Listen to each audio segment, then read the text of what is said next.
Yo, what's up everyone? It's DC Harry, and today we're checking out, what if Harley Quinn broke up with Joker for Harry after finding him at age 9 and crazy love made them Hogwarts' most chaotic couple. Drop a like if you're hyped. Subscribe for daily content. Let's get this story started. Chapter 1, found the cupboard smelled like dust and old shoes and something Harley couldn't identify until she got closer and realized it was fear. Not the dramatic, movie poster kind. The quiet kind. The kind that had been living in a small space for so long it had become furniture. She hadn't meant to be on Privet Drive at all. The job in Gotham had gone sideways 3 weeks ago, not her fault, mostly, though she'd been the one to put Mr. J's favorite crowbar through the windshield of his getaway car after he'd used it to clock her across the jaw for the last time. She'd taken the crowbar with her. Sentimental reasons. Then she'd taken his wallet, his emergency passport, and the $40,000 he kept in a hollowed-out copy of Thus Spoke Zarathustra because he thought nobody knew about it. She'd known about it for 2 years. She'd flown to London because she had a contact there, a fence named Eddie Burrows who owed her 3 favors and a considerable amount of money, and because putting an ocean between herself and the Joker felt like the minimum safe distance. She'd taken a cab from Heathrow to Surrey because Eddie had given her a name in Little Whinging. She'd gotten the address wrong by 1 street and ended up standing in front of number 4 Privet Drive at 11:30 on a Tuesday night in July, slightly drunk on airplane bourbon, wearing a ripped fishnet top and carrying a duffel bag and a crowbar she'd named Gerald. The street was perfect. That was the first thing she noticed. Every house identical, every lawn trimmed to the same height, every car in its driveway like it had been placed there by someone with a ruler and a deep personal investment in the concept of normal. It made her teeth itch. She was about to turn around and find the right address when she heard it. A sound so small it barely qualified as a sound at all. More like the shape of a sound. The outline of one. Harley had a doctorate in psychology. She'd spent years cataloging the ways human beings express distress, fear, loneliness, and grief, first academically, then up close in ways no textbook covered. She knew the difference between a person crying and a person trying not to cry, and she knew which one was worse. She stood very still on the pavement. There it was again. Coming from the house. From the ground floor, no, lower than that. From under the floor. She should have kept walking. She knew that. Whatever was happening in the tidy little house at number 4 Privet Drive was not her problem, and she had enough problems to fill a barge and sail it straight to the bottom of the Thames. But her feet had already carried her up the garden path before her brain finished making the argument, because Harleen Quinzel had always been a body-first, reasoning-second kind of person, and whatever was left of Dr. Quinzel after Arkham was still just enough to recognize the sound of a child in the dark. The cupboard under the stairs had a bolt on the outside. She stood in front of it for a full 3 seconds, looking at that bolt, and felt something cold and precise settle into the center of her chest. She'd felt something similar only a few times in her life. Once when she was 7 and found a dog tied to a fence post in August with no water. Once during her residency when she'd reviewed a patient file and understood, all at once, what had been done to them. Once when a mirror in Arkham had shown her own face and she hadn't recognized herself for a solid 10 seconds. She pulled the bolt back. The door swung open. The boy inside blinked up at her with enormous green eyes. He was small. Smaller than he should have been, she could see that even in the dim light spilling in from the hallway. Maybe 7 years old. 8.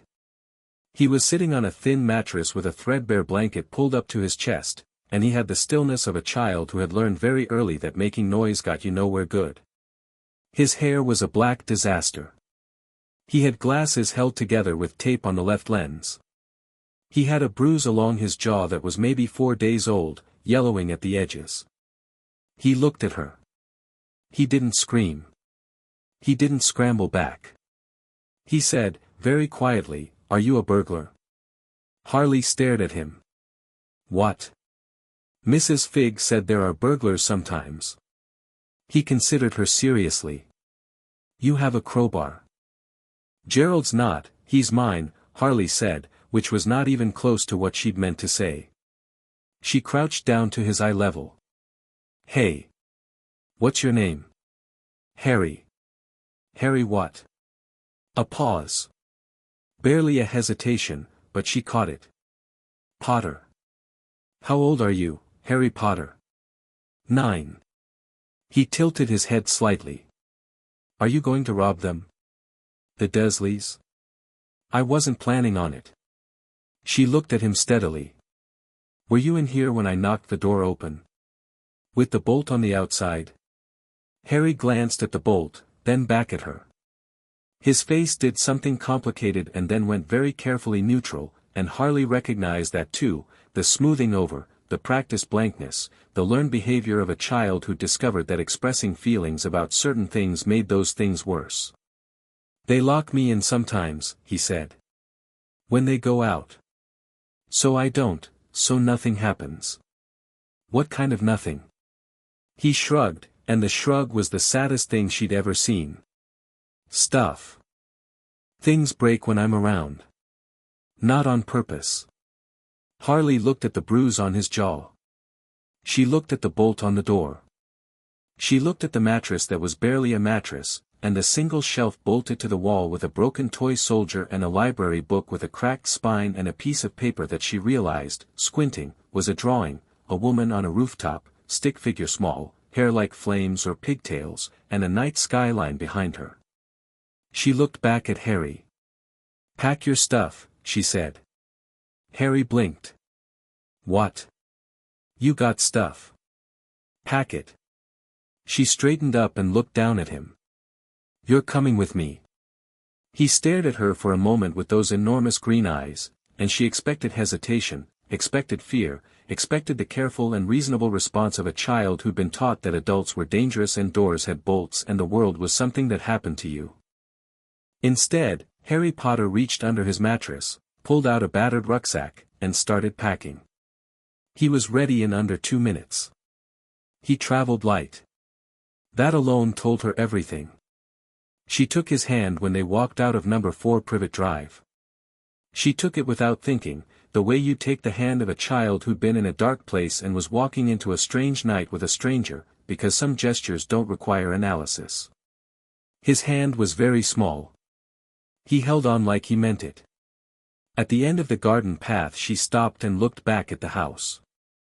"Do you want to say goodbye?" she asked.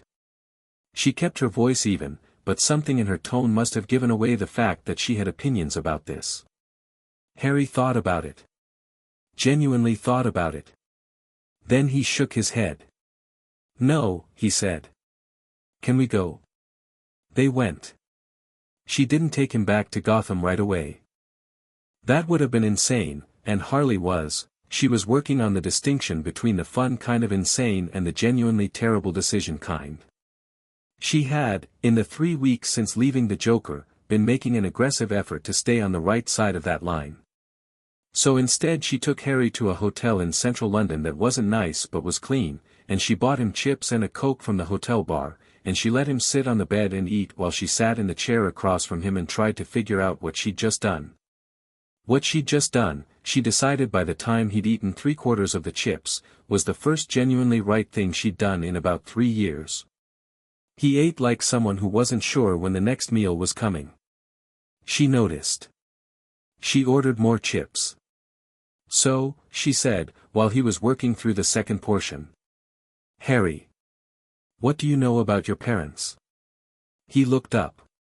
"They died in a car crash. When I was a baby." Harley had been watching his face for a while by then and she was getting a red on him. That answer was the rote one, the one he'd been given and repeated so many times it had worn smooth. His eyes, though, said something else. "You don't believe that," she said. Harry looked at her for a long moment. Then, very quietly, "No. What do you think happened?" "I don't know." He set down the chips. "I have this scar." He pushed his fringe back. The lightning bolt was pale in the lamplight, old and settled deep. "And I dream sometimes." Green light. A voice. He looked at her steadily. And things happen around me. Weird things. Like what? He told her about the teacher who'd had a bad wig, and how Harry had woken up on the school roof, and how he'd once turned his sweater blue without meaning to, and how a snake at the zoo had winked at him. Harley listened to all of it without interrupting, her chin in her hand, her eyes bright. "Okay," she said when he was done. "Okay." He'd expected skepticism. She could see it in the slight tightening around his eyes. He'd told people before and it hadn't gone well. "Yeah, okay. You've got something going on with you. Something different." She shrugged. "So do I. So does half the world. Being different isn't the problem. Being alone with it is the problem." She looked at him. "You don't have to be alone with it anymore." Harry was very quiet for a moment. "Why are you doing this?" he asked. Not accusing. Genuinely asking, with the clear-eyed pragmatism of a child who'd learned not to take kindness at face value. "You don't know me." Harley thought about it. She owed him the real answer. "Because you looked at me from that cupboard," she said, "and you asked if I was a burglar. You didn't cry. You didn't scream. You just asked a reasonable question and started making sense of the situation." She leaned forward. "You were alone in the dark in a locked box, Harry, and you were still trying to figure things out. That's not nothing. That's actually kind of remarkable." Harry considered this with the seriousness of a judge reviewing evidence. "You still didn't answer the question," he said. "No," she agreed. "I didn't." She sat back. "I'm doing it because I want to. And because you needed someone to. And because for the first time in a really long time, doing something because I want to and doing something good are the same thing." She paused. "That doesn't happen often. I'm taking it." Harry looked at her for a long moment. Then he picked up his chips again. "Okay," he said. "Just like that. Okay." She smiled so wide it hurt her face. She called Eddie Burrows the next morning and told him the job was off. He complained about this for 11 minutes, and she listened to all of it, and then she said, "Eddie, I have a kid." There was a long silence. He stopped complaining and instead gave her the name of a woman in Camden who dealt in identities, no questions, and a family law contact who was, he said, discreet. She got Harry legitimate documentation inside of 2 weeks. It cost her the Joker's $40,000 and one of the 3 favors Eddie owed her. Worth it. Harry Potter became Harry Quinn on paper, though she asked him, first, sitting in a coffee shop while the documentation woman photographed him for the passport. "You can keep Potter if you want," Harley said. "It's your name. I'm not gonna be one of those people who decide stuff like that for someone else." Harry had been quiet for a moment. "Quinn's yours." "It's mine," she agreed. It's who I decided to be. After." She didn't explain after to him then, but he nodded like he understood the concept of after better than most adults she knew. "Quinn's good," he said. "Can I keep Potter too? Like a middle name?" "Harry Potter Quinn," she said, trying it out. "Yeah. Absolutely. That goes hard." He'd laughed. It was the first time she'd heard him laugh. It was small and a little surprised, like he'd forgotten he could, and it hit her somewhere directly behind the sternum. She understood then with the clinical clarity that never fully left Harleen Quinzel even when she was being absolutely unhinged about everything else, completely done for. They went to Gotham. She'd thought, briefly, about somewhere else. Coast City, maybe. Metropolis. Somewhere cleaner, safer, with better schools. But Gotham was home in the way a scar is home. It's yours, it's shaped you, and you know every part of it. And she had people there. Not many. Not the kind of people that attended dinner parties. But real people, in the way that mattered. Pamela. Renee Montoya, who looked the other way sometimes when she probably shouldn't. Eddie and his network. A community, of a kind. She rented an apartment in Robinson Park, not the nicest neighborhood, but Pamela had plants on every windowsill within half a mile, and it was the safest street in a 3-block radius because even the worst criminals in Gotham had heard about the woman who could make a rosebush eat someone, and they gave it a wide berth. Pamela Isley met Harry on the second day. She stood in the doorway of Harley's apartment in a green sundress, looked at the small boy sitting on the floor doing a jigsaw puzzle, and looked at Harley. "You stole a child," she said. "I rescued a child," Harley said firmly. "There's a bolt on the outside of the situation. I showed you the photos." Pamela looked at Harry again. Harry looked back at her with the same clear-eyed, unbothered assessment he gave everyone. "Your hair is green," he observed. "Yes," Pamela said. "That's cool," Harry said, and went back to his puzzle. Pamela was quiet for a moment. Then she came inside, sat cross-legged on the floor next to Harry, and said, "It's a hard puzzle. The sky sections are all the same shade." "I know," Harry said. "I'm doing those first to get them out of the way." Pamela picked up a piece, examined it, and slotted it into place. Harry looked at her. She shrugged. "I have good spatial memory," she said. "Me too," Harry said. They did the puzzle together for 40 minutes while Harley made coffee and tried not to cry, which was completely undignified, and she refused. The years that followed were not normal. Harley never pretended they would be. Harry went to school, a real one, a good one, which Harley insisted on and paid for with money that she sourced through channels she didn't explain to him until he was older, and by then he'd already figured it out and just asked her to be careful. He was sharp from the start, the kind of student who frustrated teachers by getting the answers right in ways they hadn't expected, who read 3 books ahead, who asked questions that started with, "But why does it work that way?" rather than, "What's the answer?" He absorbed things fast and held on to them and connected them in ways that made Harley's chest swell with a specific pride she hadn't known she was capable of. She taught him other things too.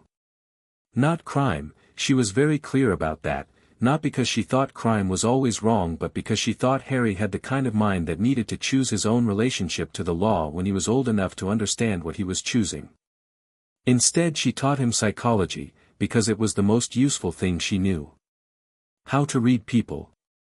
How to recognize manipulation, recognize it from the outside and recognize it when it was happening to you, which was harder and more important.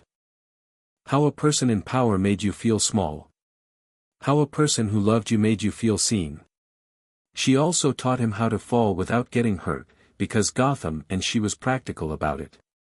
And she taught him boxing, because he was small and she'd been small and the world was full of people who'd make assumptions about what small meant. And she taught him that anger was information, not an instruction, that feeling it didn't mean you had to follow it, but pretending you didn't feel it was just lying to yourself, and lies you told yourself were the worst kind because you never knew you were being lied to. She didn't teach him to be afraid. She refused. She'd spent enough of her own life in fear, wearing it like a second skin, and she wasn't going to pass it on. So she taught him to assess instead. What's actually happening? What are the real options? What can you control? She got it from CBT and she got it from hard experience, and she gave it to Harry like an inheritance. He was 10 when Joker found them. She'd known he would, eventually. The Joker didn't let things go. It wasn't in his nature, the fixation, the eternal return, the belief that everyone and everything belonged to him if he decided they did. He showed up on a Tuesday evening, smiled that smile at her door, and said he missed her. Harry was in his room doing homework. Harley stepped outside and pulled the door closed behind her and looked at the Joker the way she'd been looking at him for the last year, clearly, without the static of need and fear and manufactured love clouding everything, and said, "No." Just the one word. Said it steady. The Joker didn't like that. What happened next wasn't neat or triumphant. She'd loved him once, in whatever broken way that word had applied, and ending things the second time, the real time, the final time, was ugly and loud, and she had bruises after.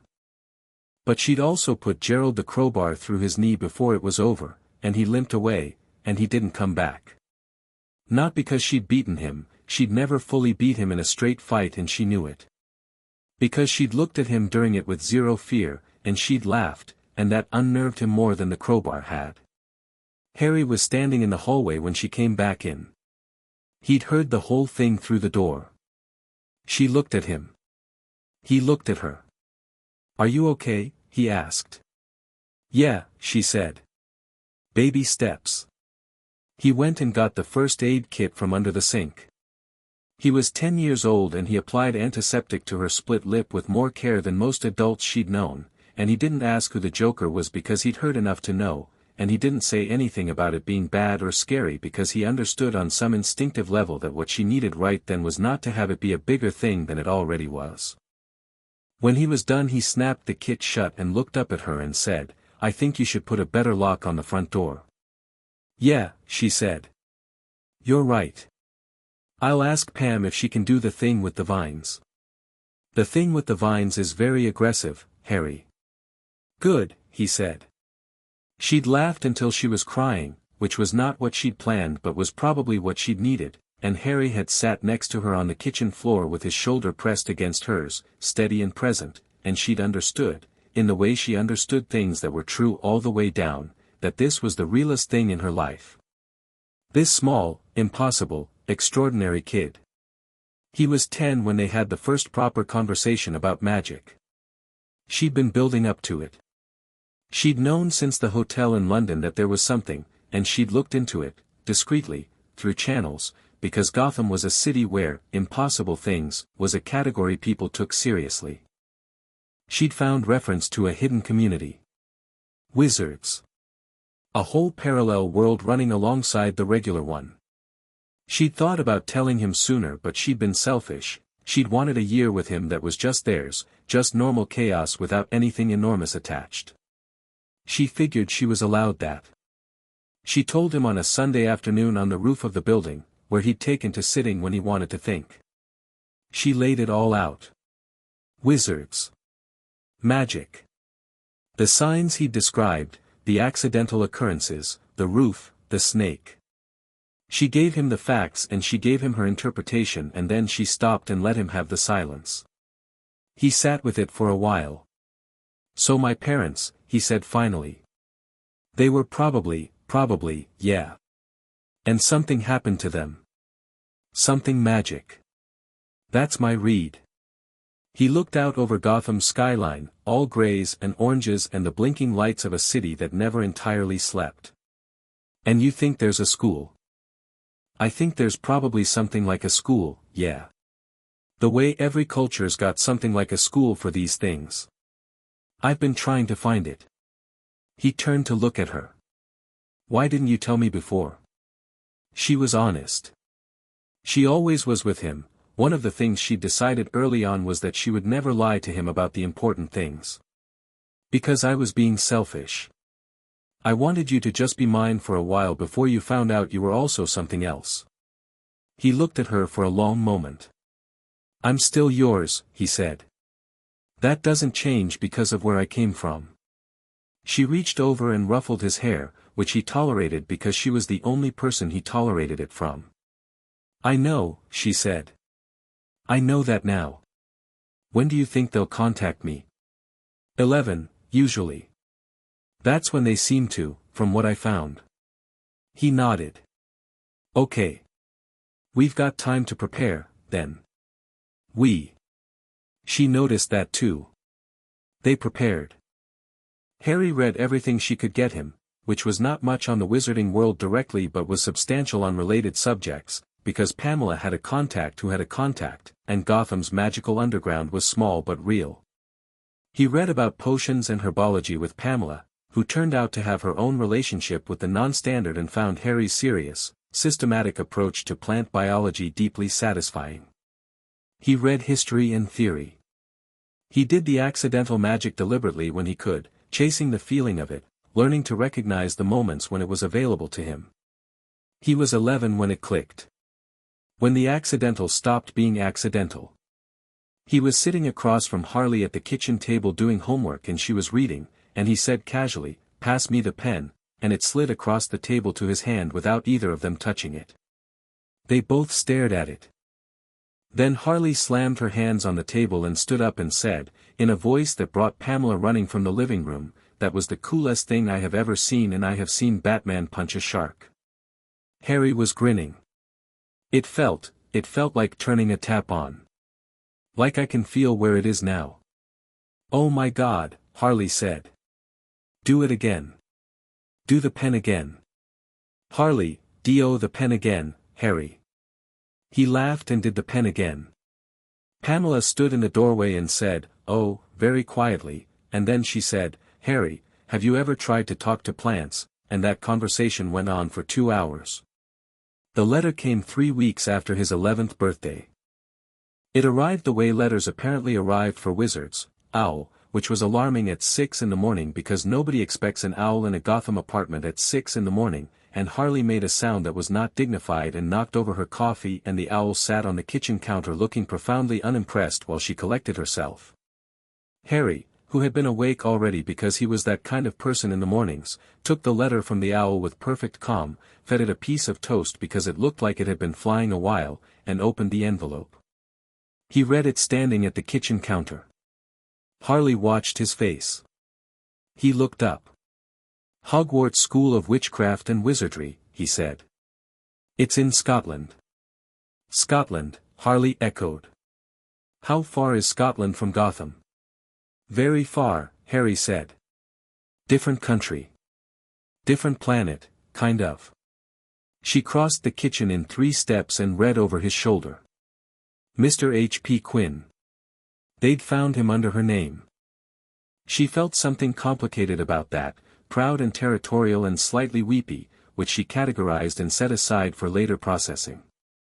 "A boarding school," she said. "Apparently. September 1st. "Yep." They stood there for a moment. The owl finished the toast. "You want to go," she said.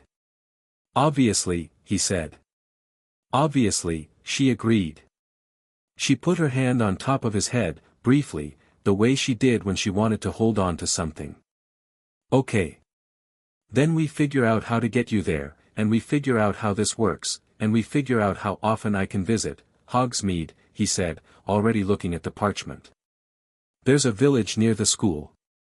Students can visit 3rd year and up, apparently. But letters, I assume, letters are always," she said firmly.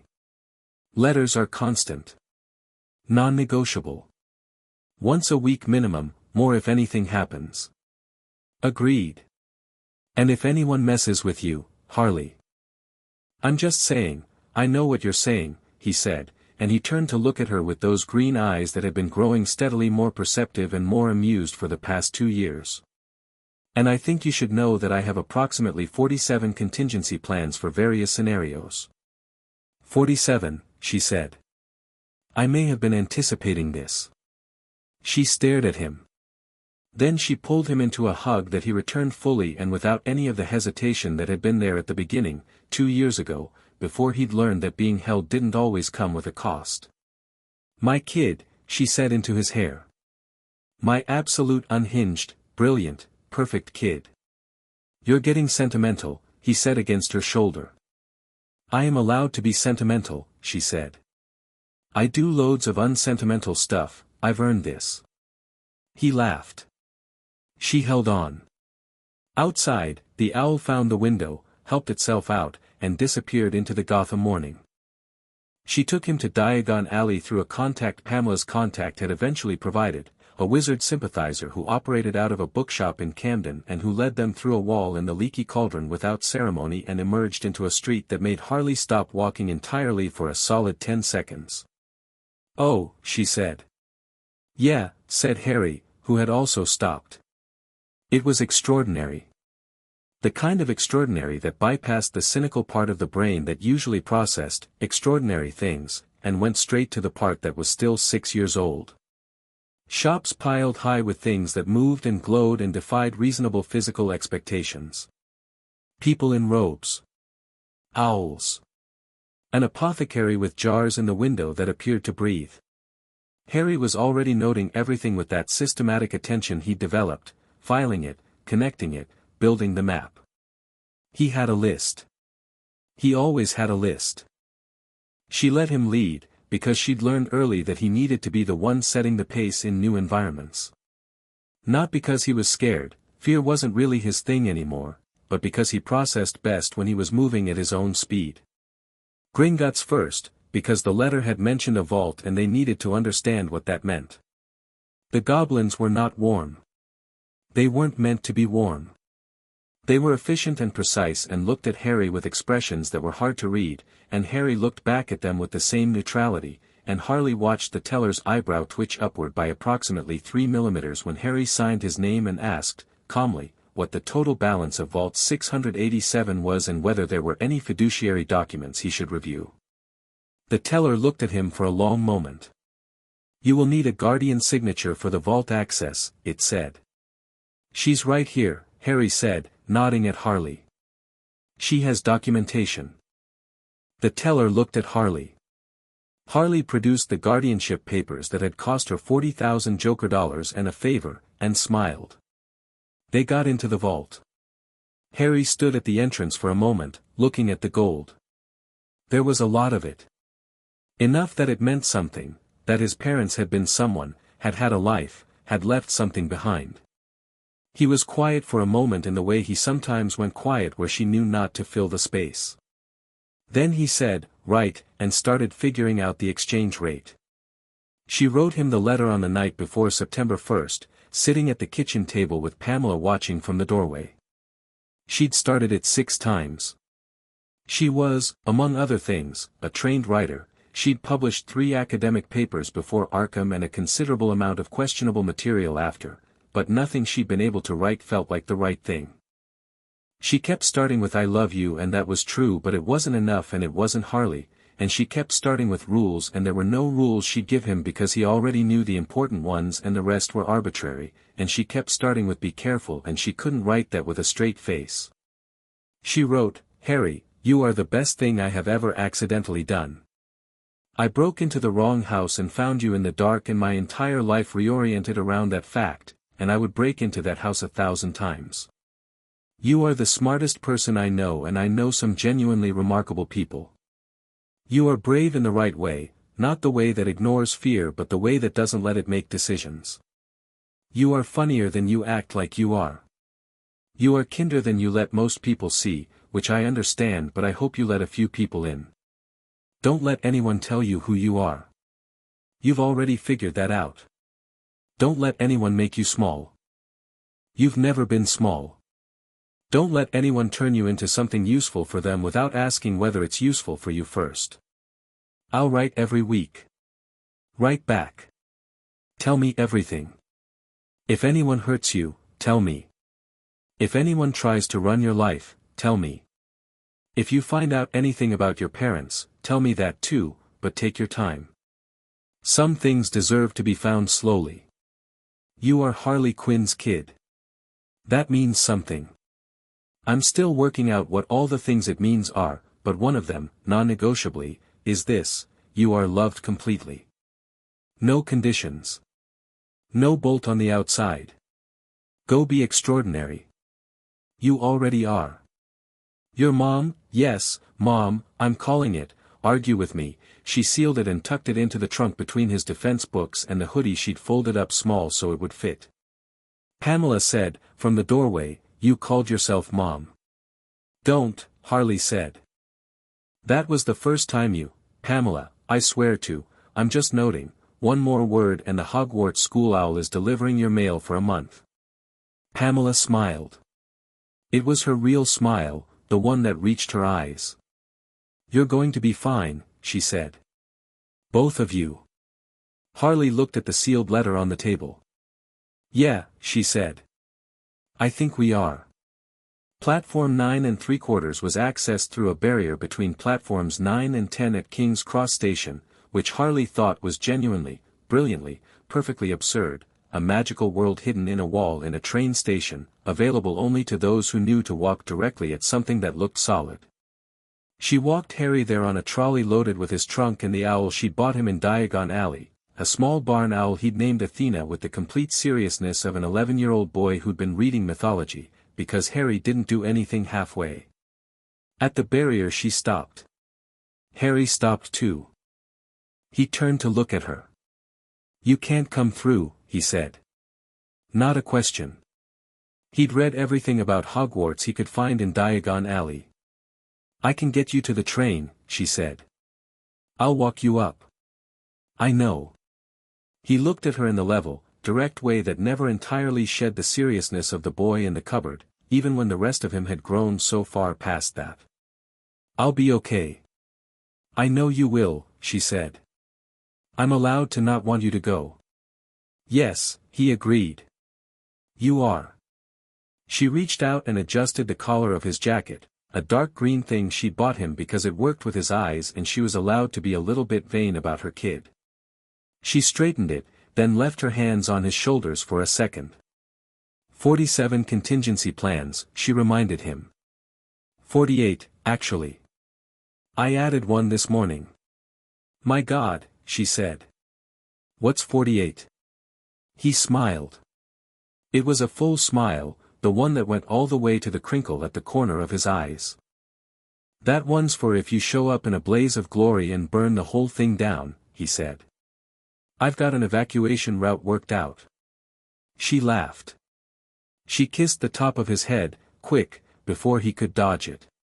Go on, she said. Get on your train. Be brilliant. Be kind. Be you. Harry nodded. He turned to the barrier, pushed his trolley forward, and walked through solid stone as if it were nothing at all.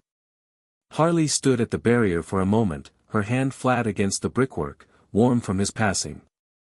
My kid, she thought. On his way to a magic school in Scotland. She stood there a moment longer. Then she straightened up, tucked her hands in her pockets, and walked back through King's Cross Station with the particular walk of a woman who had survived quite a lot and was, for the first time in a very long time, genuinely, completely happy. Outside, London went on being London around her. It was a good day. Chapter 2, Platform 9 3/4 has never seen anything like this. The Hogwarts Express was red and loud and smelled like coal smoke and something sweet that Harry couldn't identify, some combination of pumpkin pasties and old magic and the particular scent of a few hundred children all nervous at the same time. He stood on the platform for about 30 seconds taking it in, the way Harley had taught him to take in a new environment. Exits, layout, clusters of people, the emotional temperature of the crowd. The emotional temperature was, anxious, excited, trying to look like neither. Harry was neither anxious nor excited in the shaky way most of the kids around him were. He was interested. There was a difference. Anxious meant something felt uncertain and threatening. Interested meant something felt uncertain and worth figuring out. Harley had spent a long time helping him understand that gap, and crossing it had changed most things about how he moved through the world. He loaded his trunk into the luggage compartment with the methodical efficiency of someone who'd spent the previous week packing and repacking to optimize weight distribution. Pamela had called this either admirable or concerning, she'd been on the fence, and he found an empty compartment about halfway down the train, settled Athena's cage on the rack above, and sat down. He had a book open inside of 2 minutes. Not a Hogwarts textbook, he'd read all of those already, twice, with annotations. This was a book he'd found in Diagon Alley's second-hand section, small and battered and titled Theoretical Foundations of Spellwork, Intention and Execution in Modern Magic. The shopkeeper had looked at him oddly when he'd bought it. Apparently it wasn't a common choice for 11-year-olds. Harry had found this information irrelevant. The compartment door slid open about 20 minutes after the train pulled out of the station. A boy with red hair and a smear of something on his nose that might have been dirt or might have been food stood in the doorway with the slightly desperate energy of someone who'd been checking every compartment for a seat. Everywhere else is full, he said. Can I? Sit down, Harry said, without looking up from his book. The boy sat. There was a pause. I'm Ron, the boy said. Ron Weasley. Harry Quinn. Another pause. Harry turned a page. "What are you reading?" Ron asked, with the tone of someone who wasn't actually asking about the book. Harry looked up and considered him. Ron Weasley was looking back with an expression that was trying to be casual and not quite landing it, open face, slightly too much eye contact, the small telltale tension around the mouth of someone who was actually fairly nervous and covering it with forward momentum. He had brother's hand-me-down robes and a wand that was visibly taped near the hilt. He was also, Harry noticed, the kind of person who just said things. The question hadn't been calculated, it had just arrived. Harry found that refreshing, honestly. The kids at his Gotham school had spent a lot of time performing nonchalance at each other. Ron didn't seem to know how. "Theoretical spell work," Harry said. "The arguments that the intention behind a spell affects the magical output in measurable ways, not just whether you want it to work, but what exactly you're trying to do with it. Changes the result." Ron blinked. "Does it work?" "I think so. I've been testing it." You haven't even started school yet." "I've been doing magic for about 7 months, Harry said. "Properly, I mean. Consciously. Before that it was accidental." He paused. "It's interesting. The theory matches what I was already finding." Ron stared at him for a moment. Then he said, "My brothers said you can do magic before school sometimes, if you're powerful enough. Fred said he once set his sheets on fire in August and Mum went absolutely mental." "How many brothers?" Harry asked, because Ron had said brothers in the plural with the kind of reflexive ease that meant multiple. 5, Ron said, with an expression that combined affection and mild suffering. "And a sister. She's 10, coming next year. I'm the 6th. Harry absorbed this. That must have been loud. "It was chaos," Ron said, and then seemed to hear himself say it and tilted his head. "You don't sound bothered by chaos." "I was raised by someone who considers it a lifestyle," Harry said. Ron grinned. He had a good grin, wide and uncomplicated. "Your parents are?" "My mum," Harry said. He was comfortable with this. He'd had 2 years to practice what it felt like to say my mum and mean it fully. "It's just us. Her name's Harley. He paused, considering the right word, and landed on the accurate one, extraordinary. "She a witch?" "No. Which she finds hilarious and also slightly offensive. She's something else entirely." Ron opened his mouth to ask what something else entirely meant, but at that moment the compartment door slid open again and a girl came in dragging a large trunk with the energy of someone who had been looking for something specific and had finally found it. She had bushy brown hair and an extremely alert expression and she was already talking before she'd fully gotten through the door. "Have either of you seen a toad? A boy named Neville Longbottom has lost his. I've been helping him look. I'm Hermione Granger, by the way. Have you seen a toad?" "No," said Ron. "No," said Harry. "What does it look like?" Hermione paused. "It's a toad," she said. "I mean color, size, markings. If I'm going to look for it I need more than toad." Hermione stared at him for a moment. She had the expression of someone recalibrating. He'd seen it before, usually from teachers who'd expected a simple acknowledgement and gotten something else. She processed the recalibration fast, though, which was interesting. Most people took longer. "Brown," she said. "Fairly large for a toad. Named Trevor. The boy's in the next compartment. Tell him to check under the seats first. Small animals instinctively find the lowest point when they're stressed," Harry said. "If Trevor's not there, check near the warmest part of the compartment, close to the heating vent." Hermione blinked. Then she said, "That's actually," and stopped herself. Then started again with, "How do you know that?" "I read a lot," Harry said. She looked at him with what he was starting to read as her default expression, rapid, unsparing assessment. Her eyes dropped to the book in his hand, registered the title, came back up. "You're reading Theoretical Foundations," she said. "That's not even on the curriculum." "I know. I read it over the summer. The chapter on intent and output is fascinating, but I think Meridian's methodology is slightly flawed. He doesn't account for wand composition variables." Harry sat forward by about an inch. "That's exactly what I was thinking. He mentions wand core once in a footnote and then just drops it." Hermione sat down. Not with the vague apologetic look of someone taking a seat that might not be theirs, but with the decisive movement of someone who had decided they were staying. "The wand core changes the conductance, doesn't it?" "It has to. If intention affects output and wand is the medium, then medium composition is a compounding variable," Harry finished. "At minimum. Might be multiplicative rather than additive." Ron looked between them with the expression of a person watching a tennis match at a speed he hadn't entirely signed up for. "Right," he said. "So. Toad." Trevor was under the seat, close to the heating vent.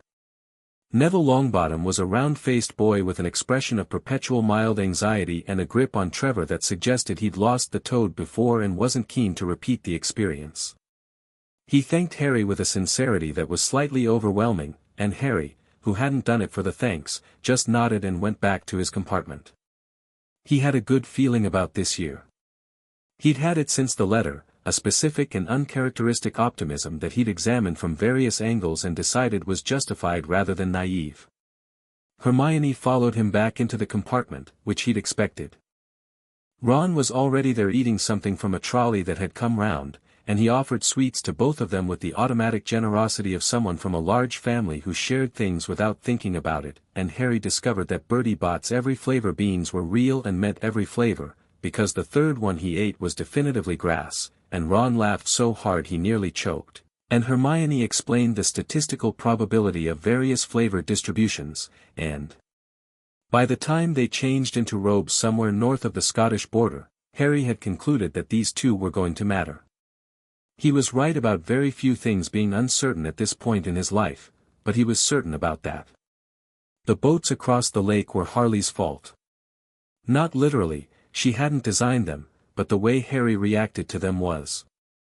He was sitting in a boat with Ron and Hermione and Neville, gliding across black water toward a castle that was lit from within and reflected perfectly below them, doubled, and the thing it did to him was not wonder exactly, though it was related to wonder.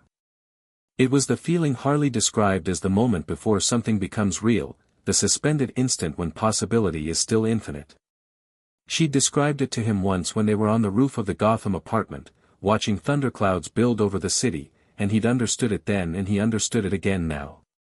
The castle was enormous and old and alive in some way that wasn't metaphor, he could feel it, the way he felt magic now, that tap-turning sensation, except it was everywhere, woven into the stone and the water and the cold night air.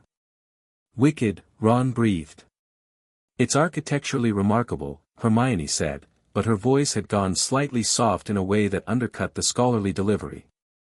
Harry said nothing. He watched it get closer.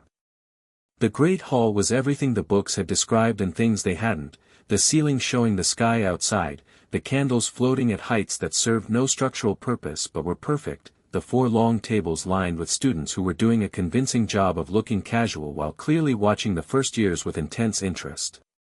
Harry noted Dumbledore at the high table immediately. He'd done his research. He'd have been foolish not to.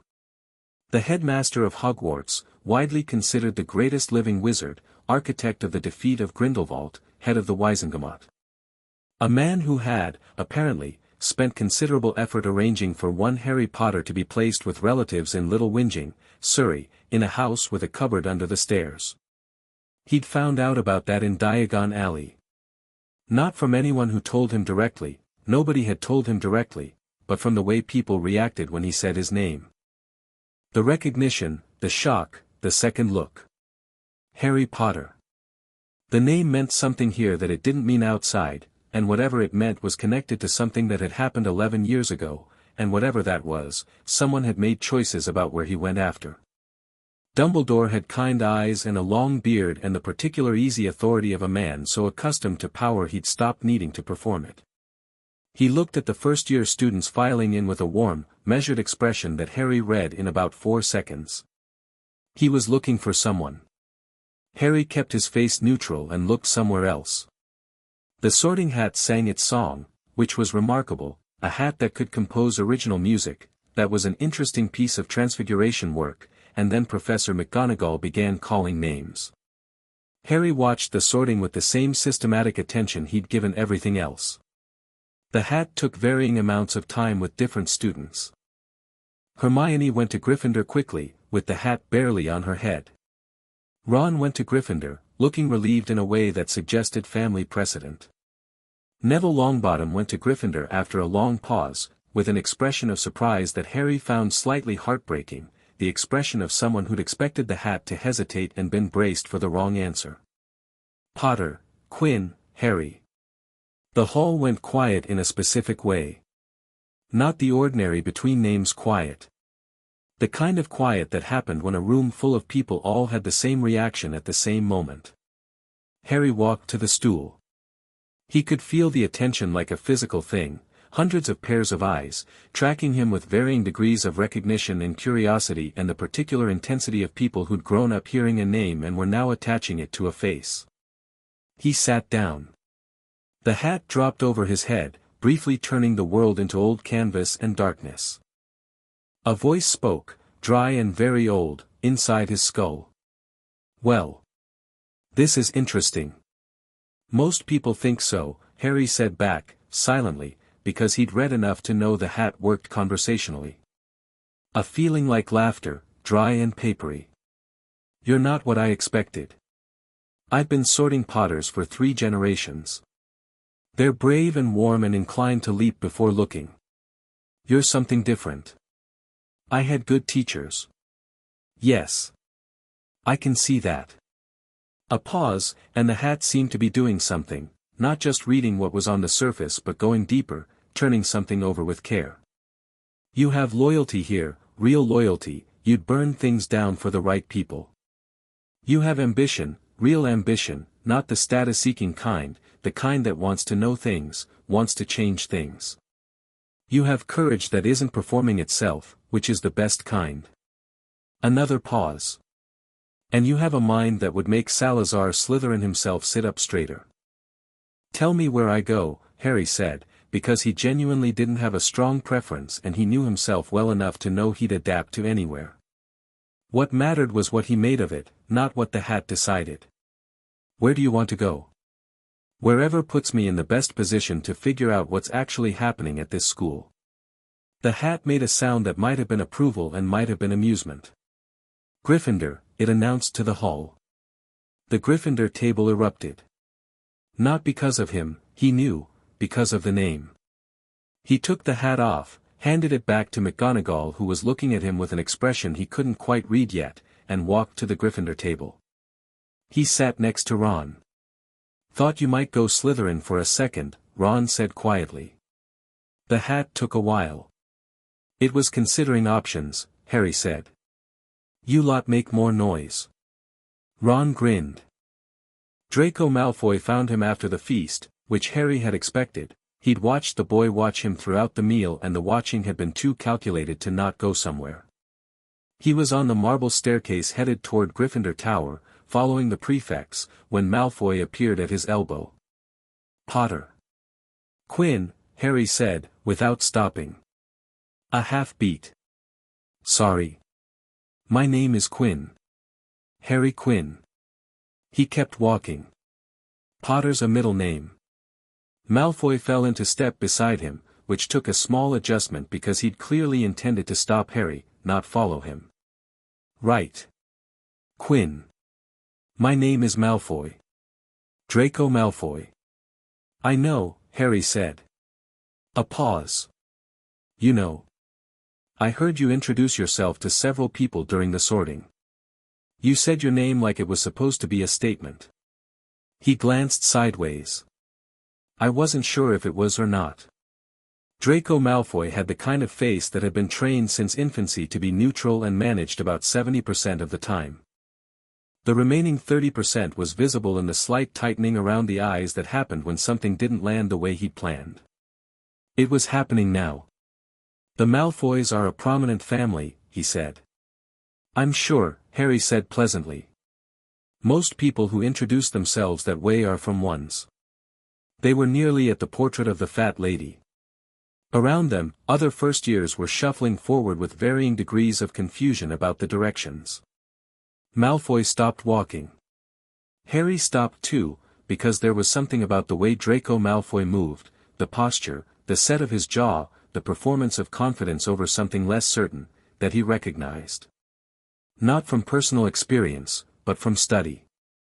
The specific presentation of a person who had learned that social power was the primary currency worth having and was now trying to figure out the exchange rate with someone who didn't seem to be using the same currency. You're not what people were expecting, Malfoy said. I know, Harry said again. You were supposed to be, there were stories. There are always stories. He studied Draco with the direct, unashamed attention that most people found unsettling. What were yours? Malfoy blinked. Then, thrown enough to answer honestly, the boy who lived. Coming to Hogwarts. Modest, probably. Maybe a bit overwhelmed. He paused. Not, reading advanced theory on the train and sorting into Gryffindor after the hat thought about it. Disappointing, Harry said, not unkindly. No, Malfoy said, and he seemed slightly surprised by his own answer.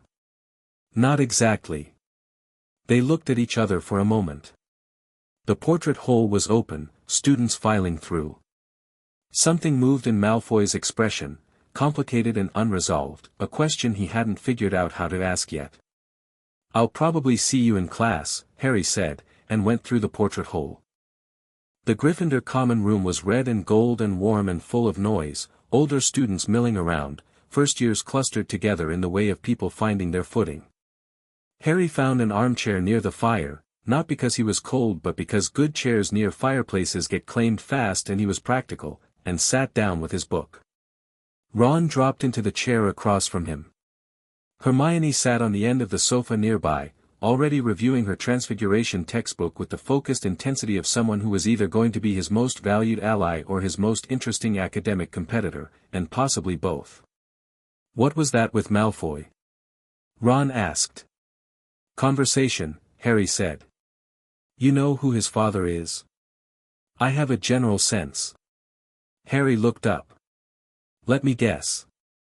Death Eater. Switched sides before prosecution. Old money, pure-blood politics, the kind of family that wields institutional power quietly and considers it their right. Ron stared at him. How did you? Bookshop in Diagon Alley. The man behind the counter. I bought 2 books and he told me 3 things unprompted, that I should be careful with old families, that Hogwarts had changed since the war, and that the Malfoys' donation to the library had come with conditions about which books stayed on the shelves. Harry closed his own book on his finger to mark the page. People give you a lot of information when they're trying to warn you about something. That's a bit, that's very, Ron struggled for the word. Observant? Hermione offered, without looking up from Transfiguration. I was going to say scary, Ron said. Not scary, Harry said. Just paying attention. He reopened his book. Malfoy's interesting. He's not stupid, he's not cruel the way his family's reputation suggests. He's performing a role and he's good at it, but the performance is visible around the edges. He paused. I want to see what he does when nobody's watching the performance. You're analyzing him like a specimen, Hermione said, and this time she did look up. Psychology, Harry said. My mum's area. It's hard to turn off. Hermione looked interested in a sharp, particular way. Your mother studied psychology. She has a doctorate. In what?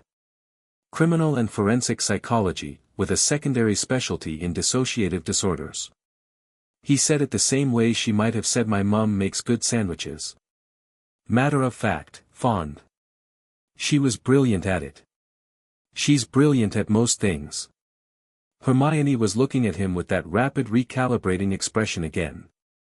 Where does she practice? She doesn't anymore. She does other things. He thought of the crowbar named Gerald, which lived in the hallway closet and which Harley had once used to convince a Gotham gang to relocate their operations 3 blocks further from the apartment. She's very effective at them. Ron and Hermione exchanged a glance that Harry caught and found mildly amusing. She sounds terrifying, Ron said. She's the best person I know, Harry said, and meant it completely. The letter was at the bottom of the trunk, wrapped in one of Harley's old hoodies, a faded blue thing with GCPD printed on the front that she'd acquired in circumstances she'd never fully explained and that Harry had borrowed so many times over the past 2 years that it had gradually just become his. He read it in bed, after the dormitory had gone quiet. He read it twice. The second time slower. He lay on his back in the dark, Athena quiet in her cage on the windowsill, the Scottish night pressing cold against the glass, and he held the letter on his chest and thought about the woman who'd pulled a bolt back on a dark night in Surrey and crouched down to the eye level of a boy in a cupboard and treated him like someone worth the effort. No bolt on the outside. He folded the letter carefully and put it back in the trunk. Then he lay there in the dark and thought about Dumbledore's eyes, the way they'd tracked the first-year line. Looking for something. Looking for him. Whatever the old man wanted from Harry Potter, he'd been wanting it for 11 years, and he'd made arrangements around it, and he'd never asked Harry what he thought about those arrangements. That was the part that mattered. Harry had grown up with a woman who'd spent years having her choices made for her by someone who believed he knew what was best for everyone around him. She'd described it to him once, not with anger, because she'd processed the anger years before, but with the particular clarity of someone who'd come out the other side and could describe exactly what the inside had looked like. The constant subtle pressure. The way your own perception got gradually replaced by someone else's. The way love and control got presented as the same thing until you couldn't tell them apart. He thought about the mirror McGonagall had mentioned during her welcome speech. The third-floor corridor, locked and forbidden for reasons she hadn't given. The careful, warm, folksy authority in Dumbledore's speech at the feast, effortlessly managing a room of hundreds. He thought about the vault at Gringotts, and the conversation he'd had with the goblin teller when Harley had excused herself to exchange currency and Harry had stayed at the desk and asked, quietly, whether there had been any unusual activity or transfers connected to his family's account in the last 20 years. The goblin had looked at him for a very long time. Then it had said, there was a removal of an item from Vault 687. By a representative of Hogwarts. July 31st of this year. The same day, Harry noted, as his birthday. As the day an owl had come to a Gotham apartment with a Hogwarts letter. He'd thanked the goblin and rejoined Harley and said nothing about it, because he was still building the picture and partial pictures were only useful once you knew which parts were confirmed. He was building the picture. He would keep building it. In the morning there would be classes, and he had opinions about most of them based on what he'd read, and there was Hermione Granger to argue theory with and Ron Weasley to make him laugh and a school full of things to learn and a castle full of secrets to find. There was a whole year in front of him. He was 11 years old. He was Harley Quinn's kid. He was in a magic school in Scotland. He closed his eyes and went to sleep.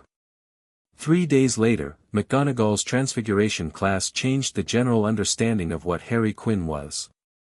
The match-to-needle exercise was standard first-year work. McGonagall had demonstrated, crisp and precise, and then set them to it. Most of the class was struggling, the concentration required was significant, the shift from organic to metal demanding a specific kind of focused intention that most 11-year-olds needed time to develop. Harry had his needle in 40 seconds. Not approximately a needle. Not a slightly pointier match. A perfect sewing needle, bright steel, regulation size, with an eye at one end so fine you'd need good light to thread it. McGonagall stopped her circuit of the room. Harry set the needle on the desk and tried his neighbor's match. His neighbor was Ron. Ron had achieved a match that was slightly shinier and had a vague ambition toward a point at one end. He looked at Harry's needle, then at Harry, with an expression of profound betrayal. "When did you practice?" he demanded, under his breath. I didn't practice transfiguration, Harry said. I practiced the intention piece.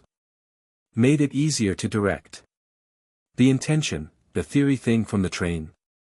The theory thing from the train, yes. McGonagall arrived at his desk. She picked up the needle and examined it. There was a silence that was different from her usual silences, less corrective, more genuinely surprised. Mr. Quinn, she said.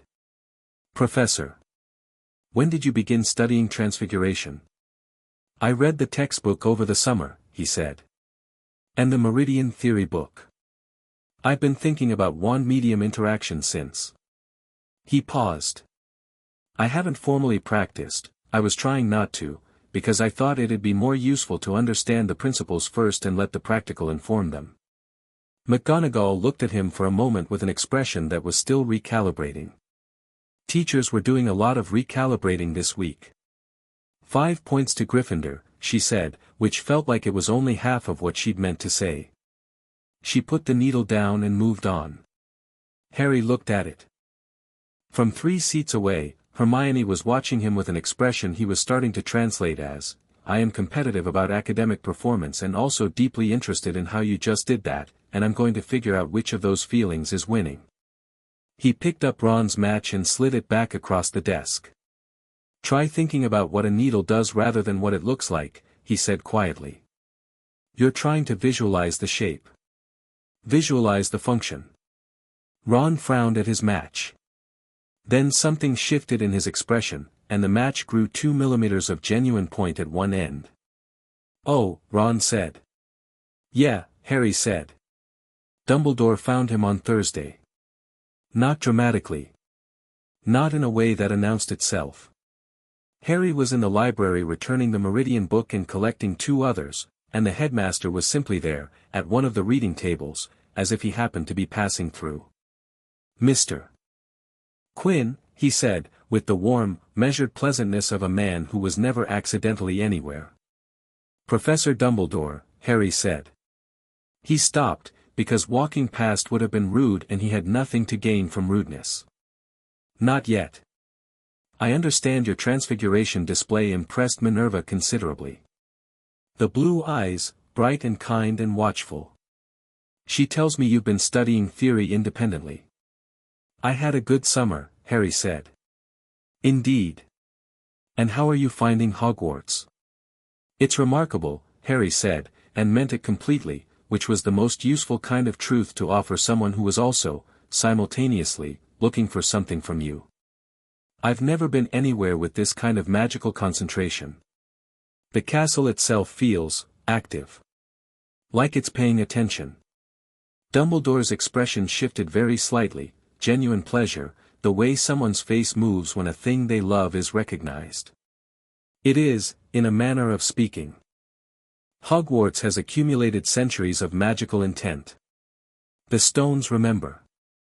That's a beautiful way to describe it, Harry said, and filed away the fact that Dumbledore had a genuine emotional relationship with the castle, which was useful information because it meant the castle's welfare was a lever, should he ever need one. I knew your parents, Dumbledore said. The shift was gentle, natural. The performance of a man who knew how to move between emotional registers without jarring. James and Lily. Remarkable people. Your father had your same facility with transfiguration, and your mother, I know about them, Harry said.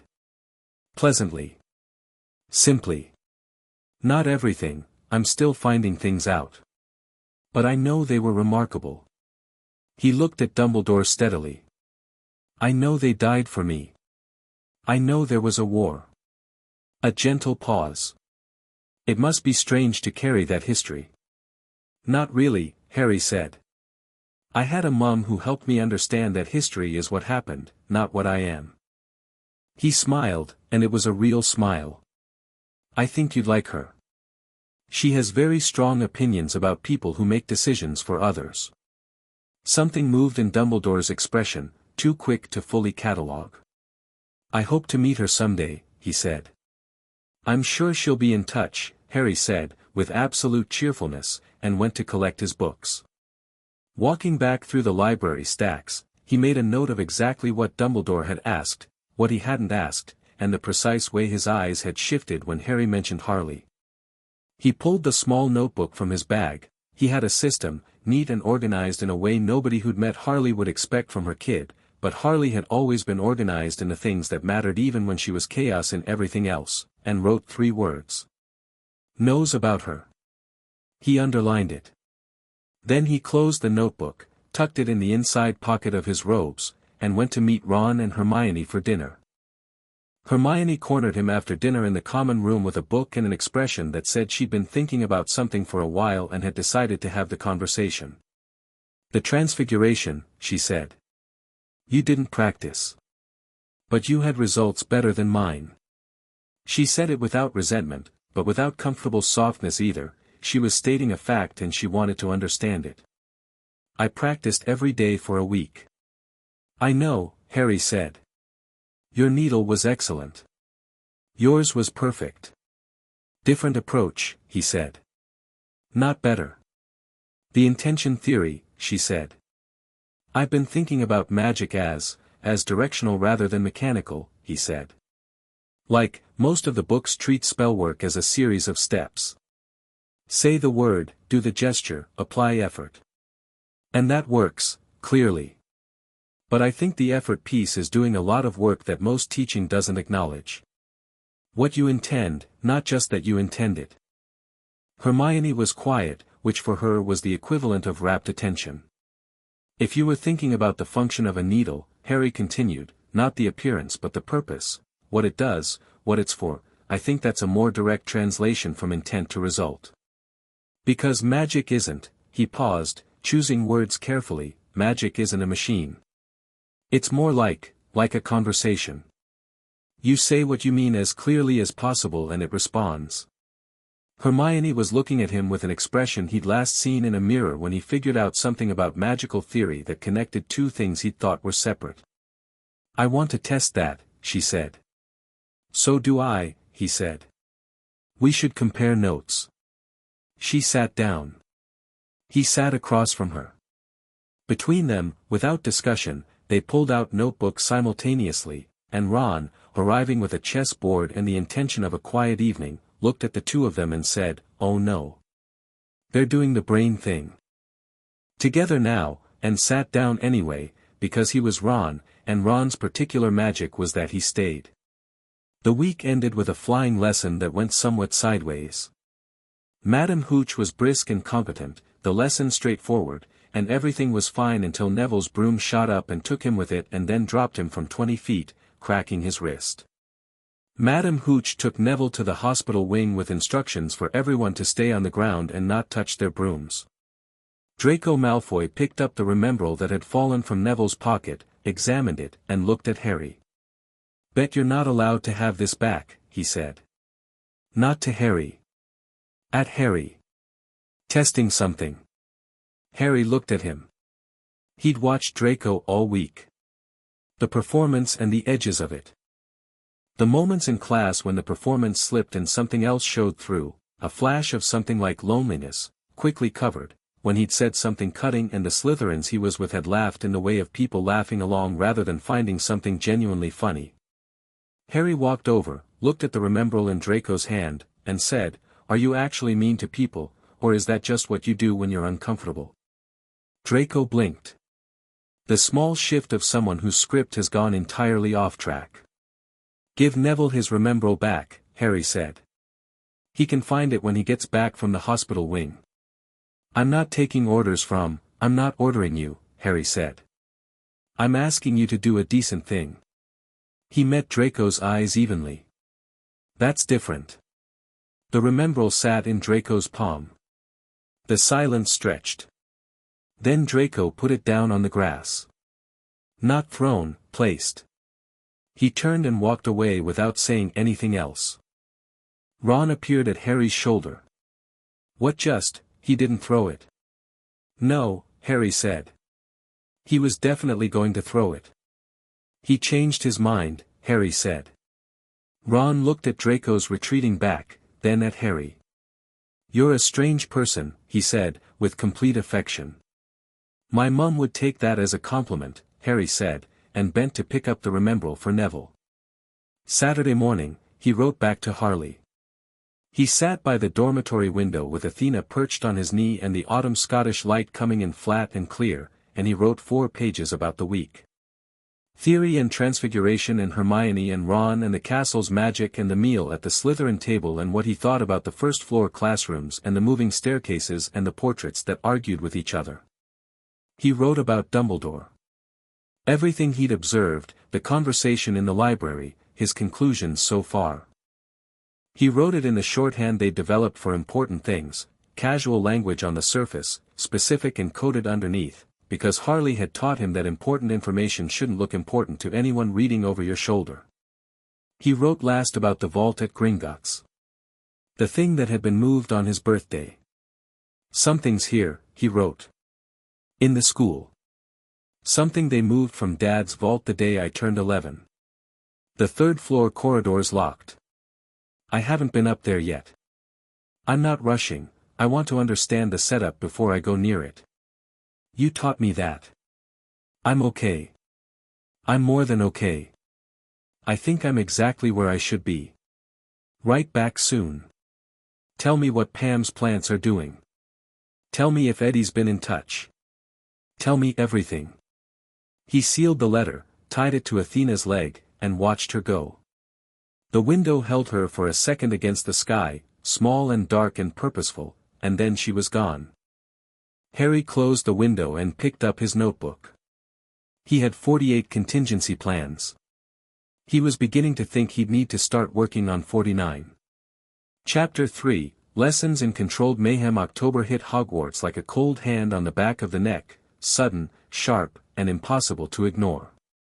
The castle shifted with it, the corridors drafty in ways they hadn't been in September, the suits of armor clanking at odd hours as if they were restless, the grounds going amber and rust under trees that had probably been old when the founders were young. Harry found October suited him. September had been orientation, mapping the territory, reading the people, building the frameworks. October was when things actually started. Classes had settled into rhythm. That was the right word, not routine, because routine implied repetition without variation, and nothing at Hogwarts was purely repetitive.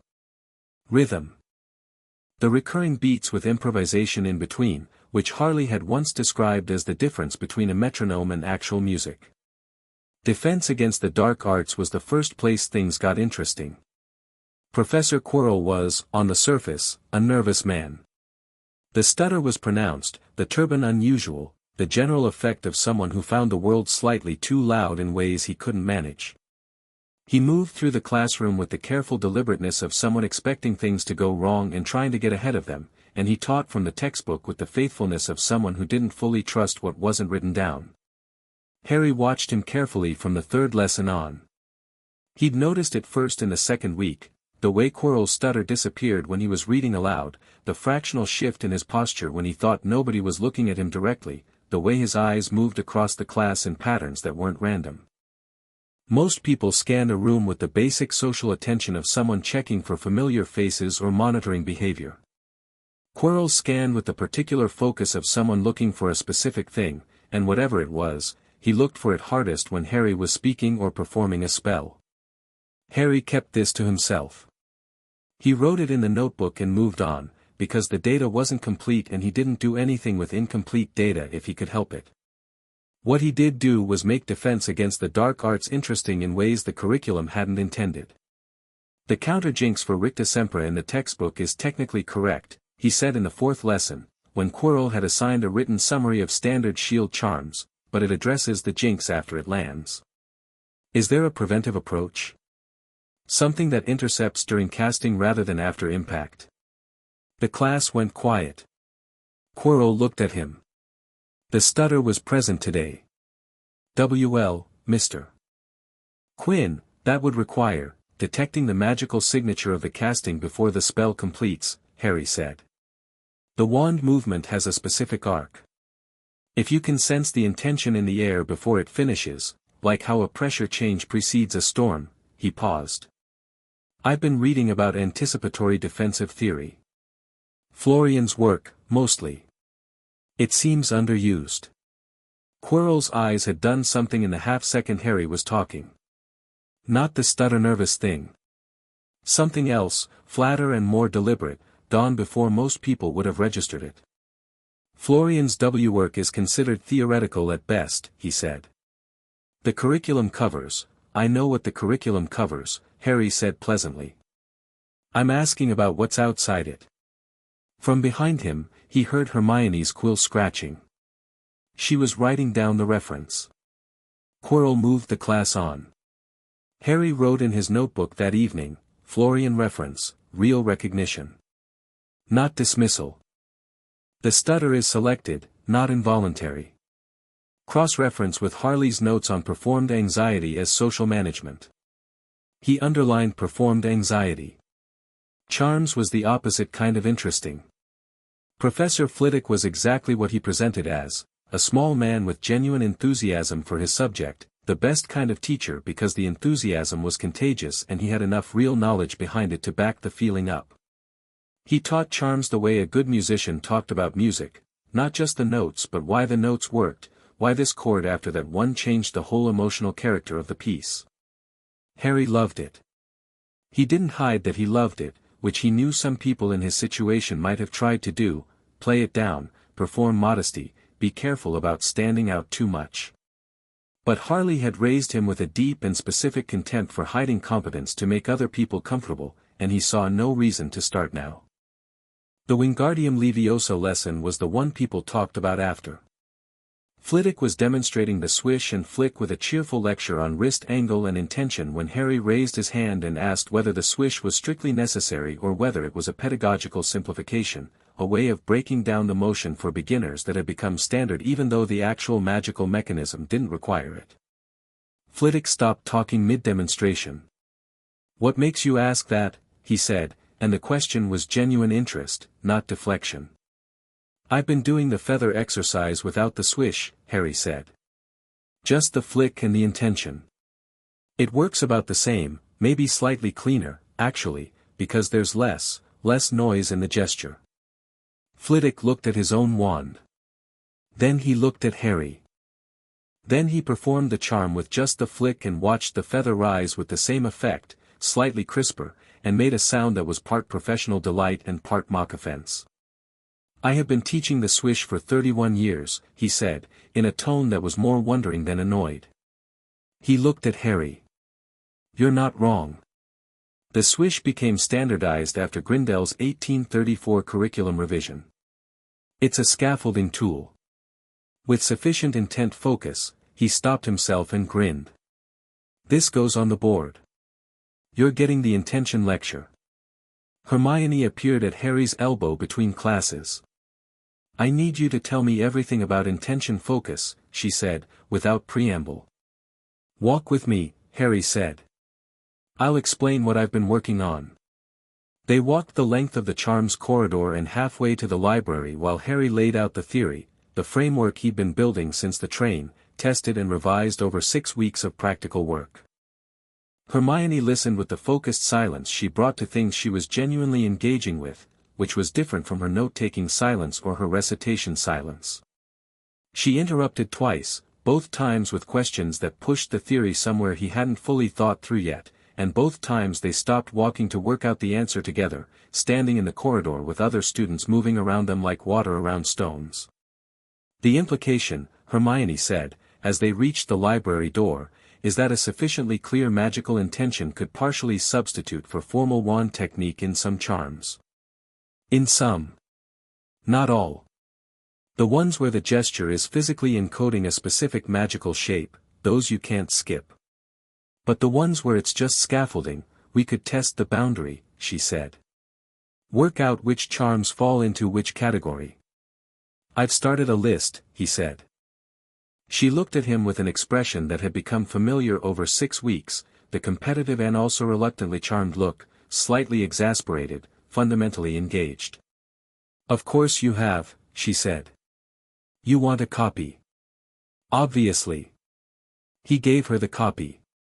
She gave him her notes on cross-referencing Meridian and a newer text she'd found in the restricted section's outer shelves, which she'd gotten through the straightforward method of asking a teacher directly for access because the book wasn't dangerous, just overlooked. He hadn't thought to ask. He added it to his mental notes about Hermione. She went through channels when channels worked, which was more efficient than going around them if you could manage it.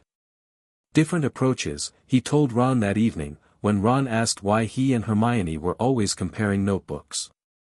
She thinks institutions are valid until proven otherwise. I think they're suspect until proven otherwise.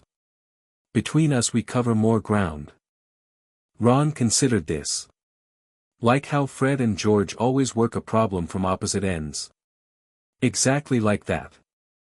Ron nodded, satisfied. He had a good instinct for translating things into his own frameworks. Harry had noticed that about him early. Ron didn't need to understand things the way other people understood them, but he always found a way in, and once he was in he was solid. "Can I ask you something?" Ron said, moving his knight. "Obviously. Your mum. Harley." He moved the piece with the particular care of someone who'd grown up with chess as a household religion. "What is she like? I know she's not a witch. But she sounds," he struggled. "The way you talk about her. She sounds like she could walk into this school and handle anything." Harry was quiet for a moment, looking at the board. "She was a psychiatrist," he said. "Brilliant one. Then she went through something that was partly her own choices and partly being in a situation she shouldn't have been in, and she came out the other side different. Not broken. Different." He moved his own piece. "She's funny. She's warm in this completely specific way that's nothing like the way people usually are warm. It's not soft, it's just real. And she's genuinely dangerous in ways that most people don't see coming because the first thing they notice is the funny and the warmth." Ron was quiet, listening.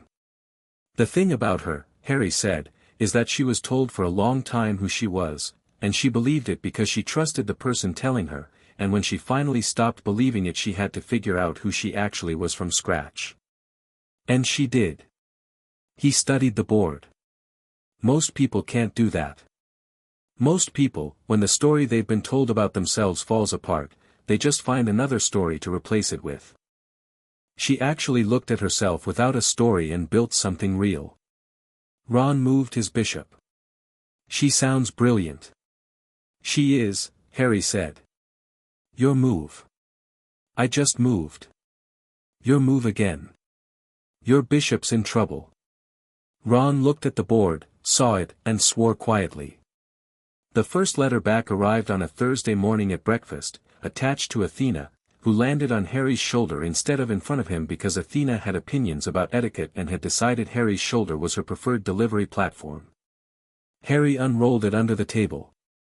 "Harry, you absolute menace. 4 pages and you buried the Gringotts thing on page 4. Page 4, Harry. Something was removed from your vault and you mention it after 2 paragraphs about Hermione's note-taking methodology. I raised you better than this. I raised you to lead with the vault thing. Okay, I'm calm. I'm completely calm. I've been doing breathing exercises, Pamela made me, I'm fine. The vault is the thing. Whatever they moved from there is connected to the corridor, I'd bet on it. Don't go near the corridor yet. You're right to wait. Figure out who else knows about it, figure out what it is, figure out why they moved it to a school full of children. That last question is the one I'd be asking loudest. Dumbledore. I need you to be careful here. Not scared, you know I'm not asking you to be scared, but careful. This is a man who put a baby in a house with an abusive family and called it protection. That's not bad judgment. That's a specific kind of thinking, where the person believes suffering has utility. Watch for that thinking in everything he does. It shows up in patterns. Quirrell. The stutter thing is interesting. I've got a couple of theories. Write me more. What's on his turban? What does it smell like near him? I know that sounds weird, just, if you notice anything, tell me. Your charms work sounds incredible. The intention framework, baby, that's not a school observation, that's original magical theory. Keep it in the notebook. Keep it close.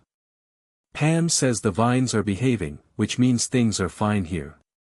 Eddie's been quiet. I got a new job, don't ask, it's fine, I'm being careful. God, I miss you. The apartment is so quiet. I've been talking to Athena more than is reasonable. Right back. Tell me about Ron. Tell me more about the Malfoy situation, that sounds interesting. Your mom, still calling it, P.S. Tell Hermione she sounds remarkable. Tell her from me. I mean it. Harry folded it and put it in his inner robe pocket, where it sat warm against his chest for the rest of the day. Across the table, Ron was watching him with the look he got when he wanted to ask something and was deciding whether to. Good letter, he said. Very good, Harry said, and smiled. From your mum? Yeah. Ron nodded, and there was something in the nod, quick, genuine, a small warmth, because Ron understood about mothers the way someone understands about air, completely, without needing to discuss it. The first-year Slytherin and Gryffindor potions class had developed, by mid-October, into a dynamic that Professor Snape seemed to find either deeply satisfying or deeply irritating. Harry hadn't decided which. Snape was brilliant. That was the first and most important thing, because Harry had zero interest in underestimating teachers and genuine respect for people who were excellent at their work. He moved through the potions classroom like he owned the architecture of the subject itself, every instruction precise, every correction cutting but accurate. He had no patience for sentimentality and absolutely none for incompetence, and while his delivery could strip paint at close range, the actual content of what he was teaching was impeccable. He also hated Harry in a specific, personal, not entirely rational way that had been visible from the first lesson. Harry found this interesting rather than upsetting, which seemed to perplex Snape, who was clearly accustomed to his hostility landing as intended. Quinn, Snape said, during the fourth lesson, in the tone he used when he'd found something to correct. You're Bezoar, what are the primary practical applications? Standard gotcha question. Snape had been deploying them at Ron, Neville, and assorted Gryffindors with the regularity of someone who enjoyed the discomfort. Antidote to most common poisons, Harry said. Emergency use when the specific poison is unknown and synthesis of a targeted antidote isn't practical in the available time. It's a general solution rather than an optimal one. If you know what the poison is, a brewed antidote is more effective. The Bezoar works by broad magical neutralization rather than specific chemical reaction, which is less efficient but considerably more reliable under field conditions. A pause. Field conditions, Snape repeated. Real-world use, Harry said. As opposed to controlled classroom settings where you know exactly what you're dealing with. Snape looked at him for a moment with an expression that was harder to read than most, not the cold disdain he deployed generally, not the specific flat anger he directed at Harry when he thought he could provoke a reaction, but something more like what Harley would have called recalibration. He'd expected a missed answer. He'd gotten a correct one with supplementary analysis. 2 points to Gryffindor, he said, which seemed to cost him something. Ron leaned over minutely and wrote on the edge of his parchment. He looked like he swallowed something bad. Harry kept his face neutral. Under the table, hidden by the bench, he wrote back, he'll get over it. The homework that week was a 12-inch essay on the uses and limitations of Bezoar-based antidotes versus brewed counteragents.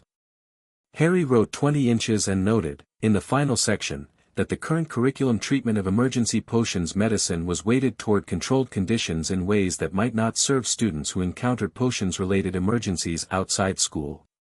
Snape wrote "See me after class" on the returned essay, with no other comment and no grade. After class, standing in the empty potions room with the faint smell of something burnt hanging in the air, Snape held the essay with the expression of someone in a private negotiation with an impulse. Your analysis of emergency application, he said. Where did this come from? Reading, Harry said. And thinking about practical gaps in what I was reading. The practical gap you identified is real, Snape said, and the delivery was flat, as if the acknowledgement was being given under duress. The current curriculum dates from a period when most students came from wizarding families with domestic potions knowledge that served as background. That base knowledge has declined. He looked at Harry with that hard-to-read expression. You did not come from a wizarding family. No. And yet you've clearly been preparing for this curriculum for some time. My mum helped me understand that preparation was the right approach. The flat expression shifted, barely. Your mother is not a witch. No, Harry said. She's something else. What's something else? Harry considered how to answer this. He had the sense, looking at Snape, of a man who operated almost entirely in the currency of information, gathering it, assessing it, using it. He also had the sense, from everything he'd observed so far, that Snape's relationship with Dumbledore was complex in ways that made him a potential piece in a larger board game Harry wasn't yet seeing in full. She's the kind of person, Harry said, who looked at a boy locked in a cupboard and decided to do something about it. And then did. A silence. Snape's face did something, very briefly, that was gone before Harry could catalogue it.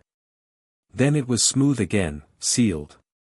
The essay was adequate, Snape said, which was, Harry would learn, the highest compliment Snape gave first years. You may go. He found the staircase to the 3rd floor on a Wednesday night. Not by accident. He'd been mapping the castle systematically, not all at once, not in ways that drew attention, but in the way you learned a city, walking it from different directions until the shape of it settled in your mind. He'd been doing it since the 3rd day, fitting pieces together against the mental image he was building, and the 3rd floor corridor had been in the map as a gap, a space he could see the edges of but hadn't entered. He went at 11, which was later than he should have been out, which was relevant to him in terms of risk assessment rather than rule following. He'd evaluated the risk as low, most of the castle was quiet by 10:30, the prefects patrolled specific routes he'd already logged, and McGonagall's office light went dark by 11. He was not invisible. He had no cloak, no special equipment. He moved through the corridors the way Harley had taught him to move through Gotham at night, which was partly about quiet and mostly about belonging. Don't look like you're hiding. Move like you're exactly where you're meant to be. The people who got caught sneaking were the ones who looked like they knew they were sneaking. The 3rd floor corridor was locked by a single door at the top of the staircase with a lock that was good but not exceptional, the kind of lock that kept honest people honest. Harley had once described that category. Harry had a set of picks in his trunk on general principle. He didn't use them tonight. He used his wand, applying the principle he'd been developing about intention, and the lock clicked open with the specific satisfaction of a mechanism working exactly as intended. He pushed the door open 6 inches. Listened. Smelled the air. He smelled dog. Not metaphorically. The actual smell of large dog, fur and breath and the musty warmth of an animal in an enclosed space. It hit him before anything else and he processed it immediately. Dog, large, more than one, the specific layered quality of it suggested either one very large animal or multiple animals in the same area. He pushed the door 4 more inches and looked through the gap. The dog was enormous. 3 heads. Each one the size of a reasonable coffee table. Harry looked at it for a solid 10 seconds. 3-headed dog. Cerberus, in Greek mythology, guardian of the underworld. Not a metaphor. An actual 3-headed dog the size of a small house, standing on top of a trapdoor in the middle of the floor, and it was asleep. All 3 heads were asleep, breathing in slightly different rhythms, which produced an overlapping sound that was almost musical. Under its massive front paws, clearly visible, was a trapdoor. Harry looked at the trapdoor. He looked at the dog. He looked at the door he was standing at. He pulled it closed, carefully, heard the lock click, and walked back the way he'd come. In his room, he opened his notebook. 3rd floor, large Cerberus variant, 3-headed, currently guarding a trapdoor. Asleep when I arrived, something making it sleep. Regular schedule. Check if there's a pattern. The thing from Gringotts is under the trapdoor. What guards a thing that powerful? Not just the dog. The dog is the first layer. What else? He paused. Why put this here at all? The school is full of children. Why is the most dangerous thing in the wizarding world under a trapdoor that an 11-year-old just unlocked in 4 seconds? He sat back. Who is the trap for? He looked at that question for a long time. Then he wrote Harley a letter, folded it, and put it on Athena's cage with a note that said morning, not urgent.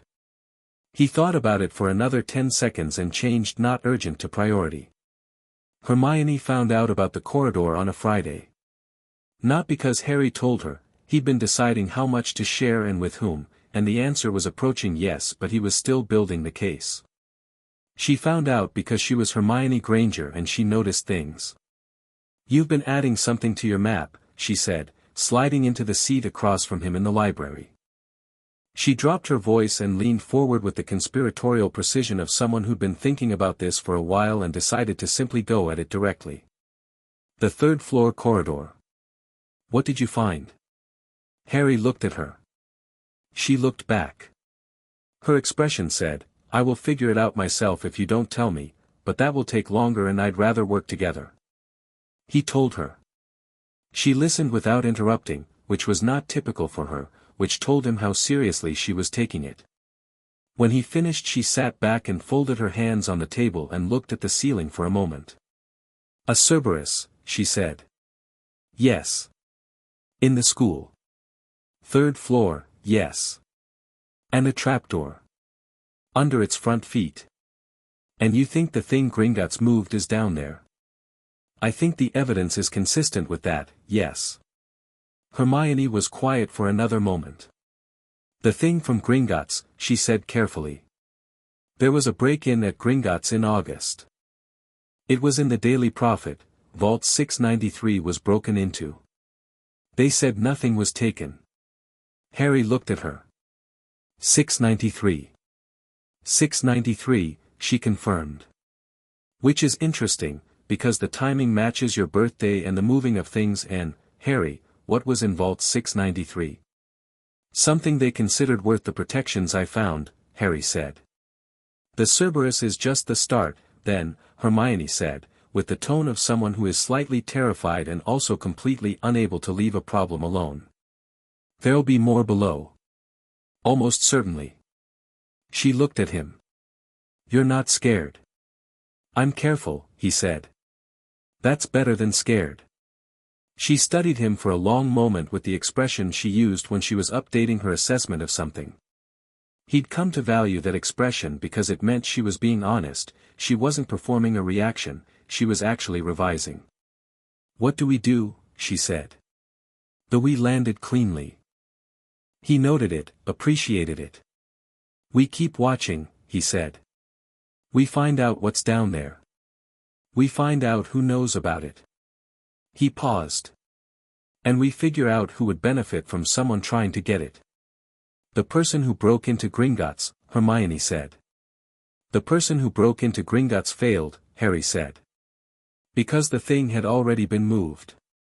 Which means someone moved it in anticipation of the break-in.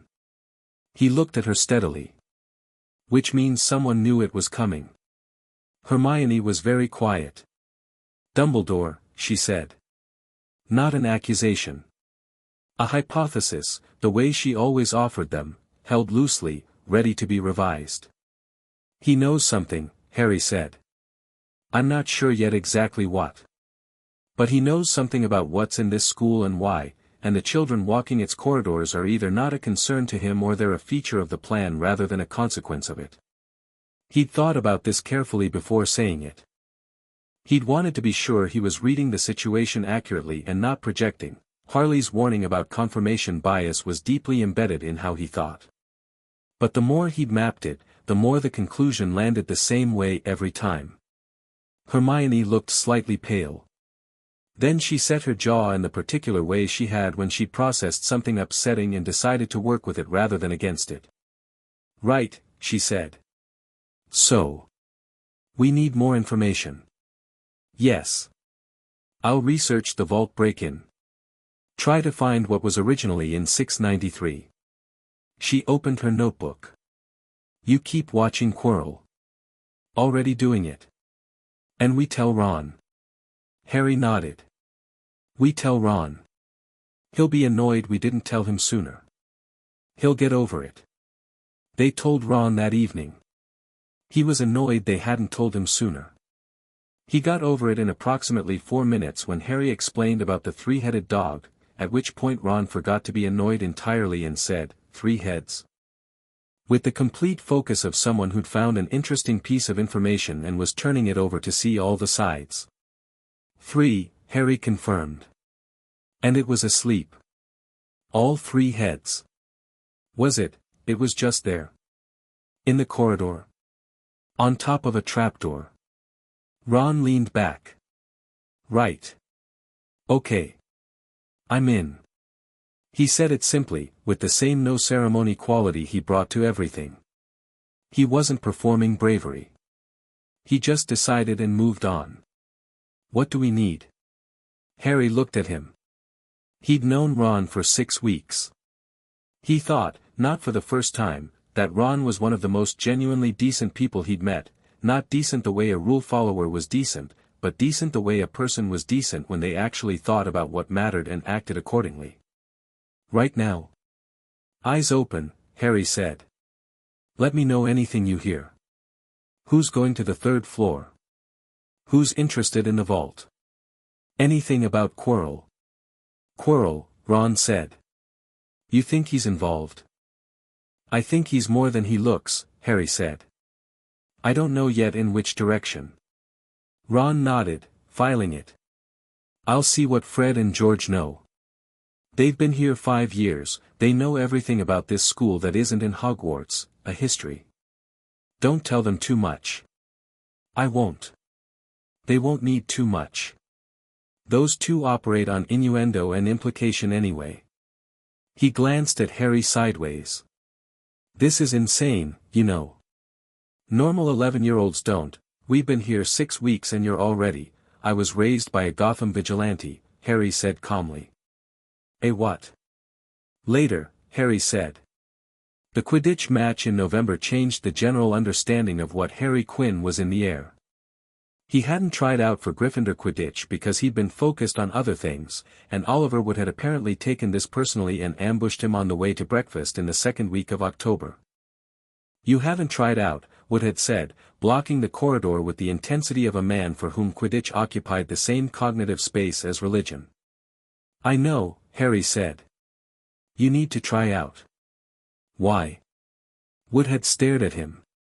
Because you're, Professor McGonagall said. He stopped, seemed to realize he was about to say something tactically unwise, and recalibrated. You'd be good, he said, which was a significant simplification of whatever he'd actually been about to say. I need a seeker. I'll think about it, Harry said.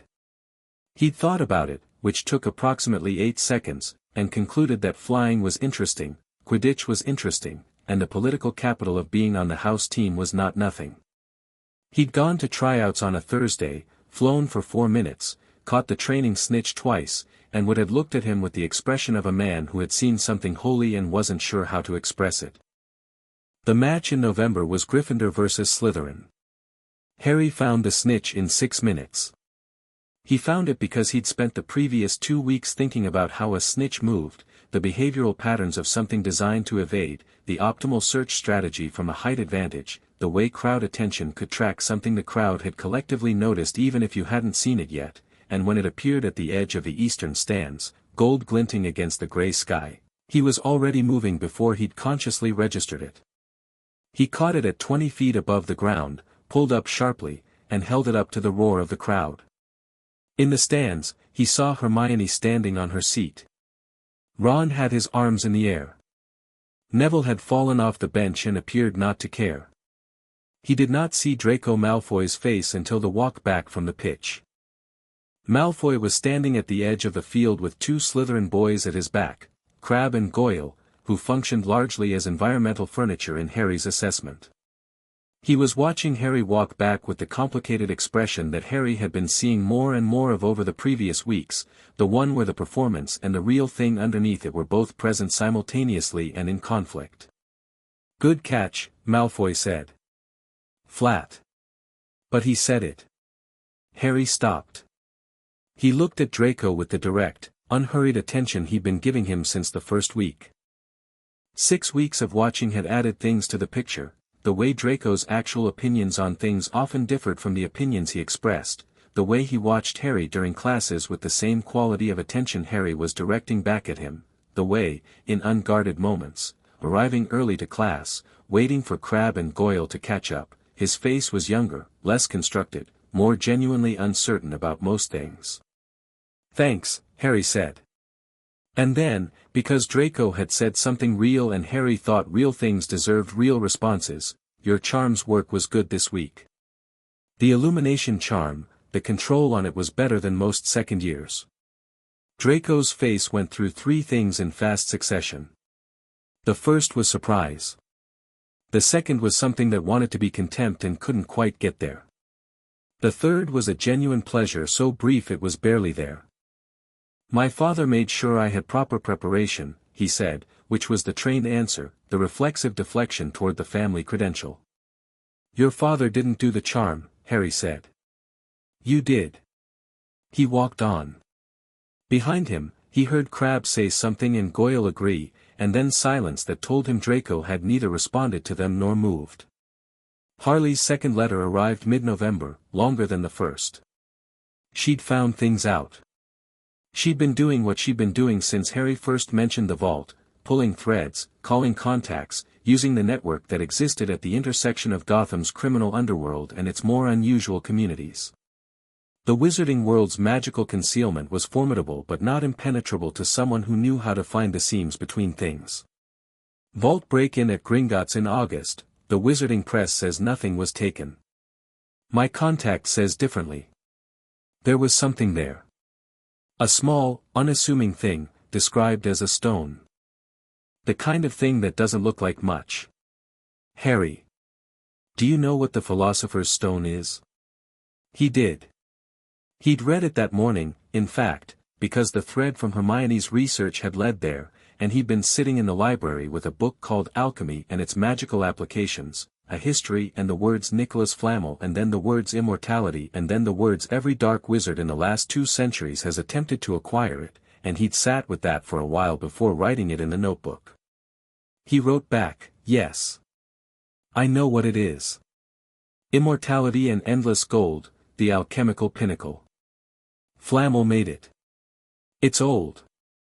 And then, because Harley would figure it out anyway, it's in the school. Under the dog." Her response to that arrived in 3 days, which was fast even for Athena. "Of course it is. Of course it is. Harry, I need you to hear me clearly. You are 11 years old and there is a thing in your school that every dark wizard for 200 years has wanted and someone who very recently failed to steal it from a bank is definitely going to try to steal it again and the headmaster of the school put it under a trapdoor under a dog. I am being calm. I am extremely calm. Do not go near it until you understand the full picture. The thing itself isn't the danger, whoever wants it is the danger. Figure out who. Then we talk about what to do. Also I'm looking into Quirrell. My contact in the wizarding community has a name. I'll write when I know more. Don't tip him off. You are not allowed to get hurt. I am not kidding. I will be in Scotland inside of 8 hours if something goes wrong. I have Gerald. He wrote back, please don't bring Gerald to Scotland. I've got 48 contingency plans. She wrote back a single line, 50 wouldn't be enough if something happens to you. I love you. Be careful. Be brilliant. He read it twice and put it in his inner pocket. November settled into the castle. The first snow came, light and exploratory, gone by morning. The staircases shifted more in the cold, as if the castle was stretching. The portraits argued more loudly. The suits of armor developed opinions about the weather. Harry kept building his picture. He'd been timing Quirrell's movements.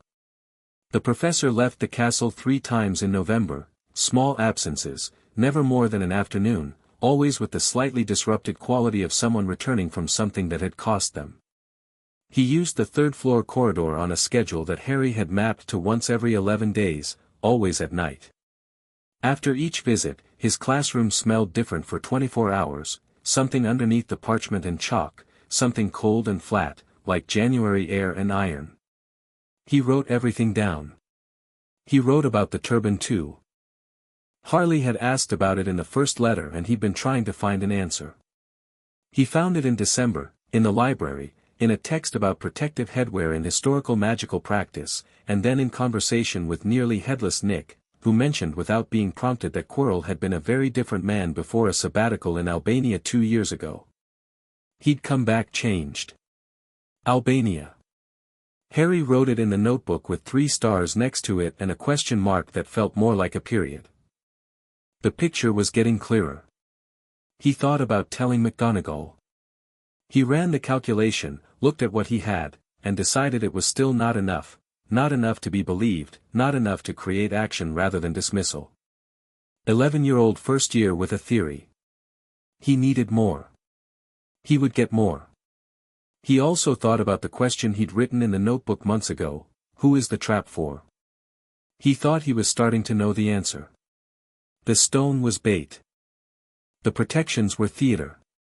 Elaborate, impressive theater, but theater nonetheless, designed to be worked through by someone with specific knowledge and capability. Someone who, for example, had spent decades becoming the most knowledgeable dark wizard alive. The trap wasn't for the stone. The trap was set to attract the thing hunting it. He sat with that conclusion for a long time. Then he wrote, Dumbledore knows. He's not protecting the stone from being taken.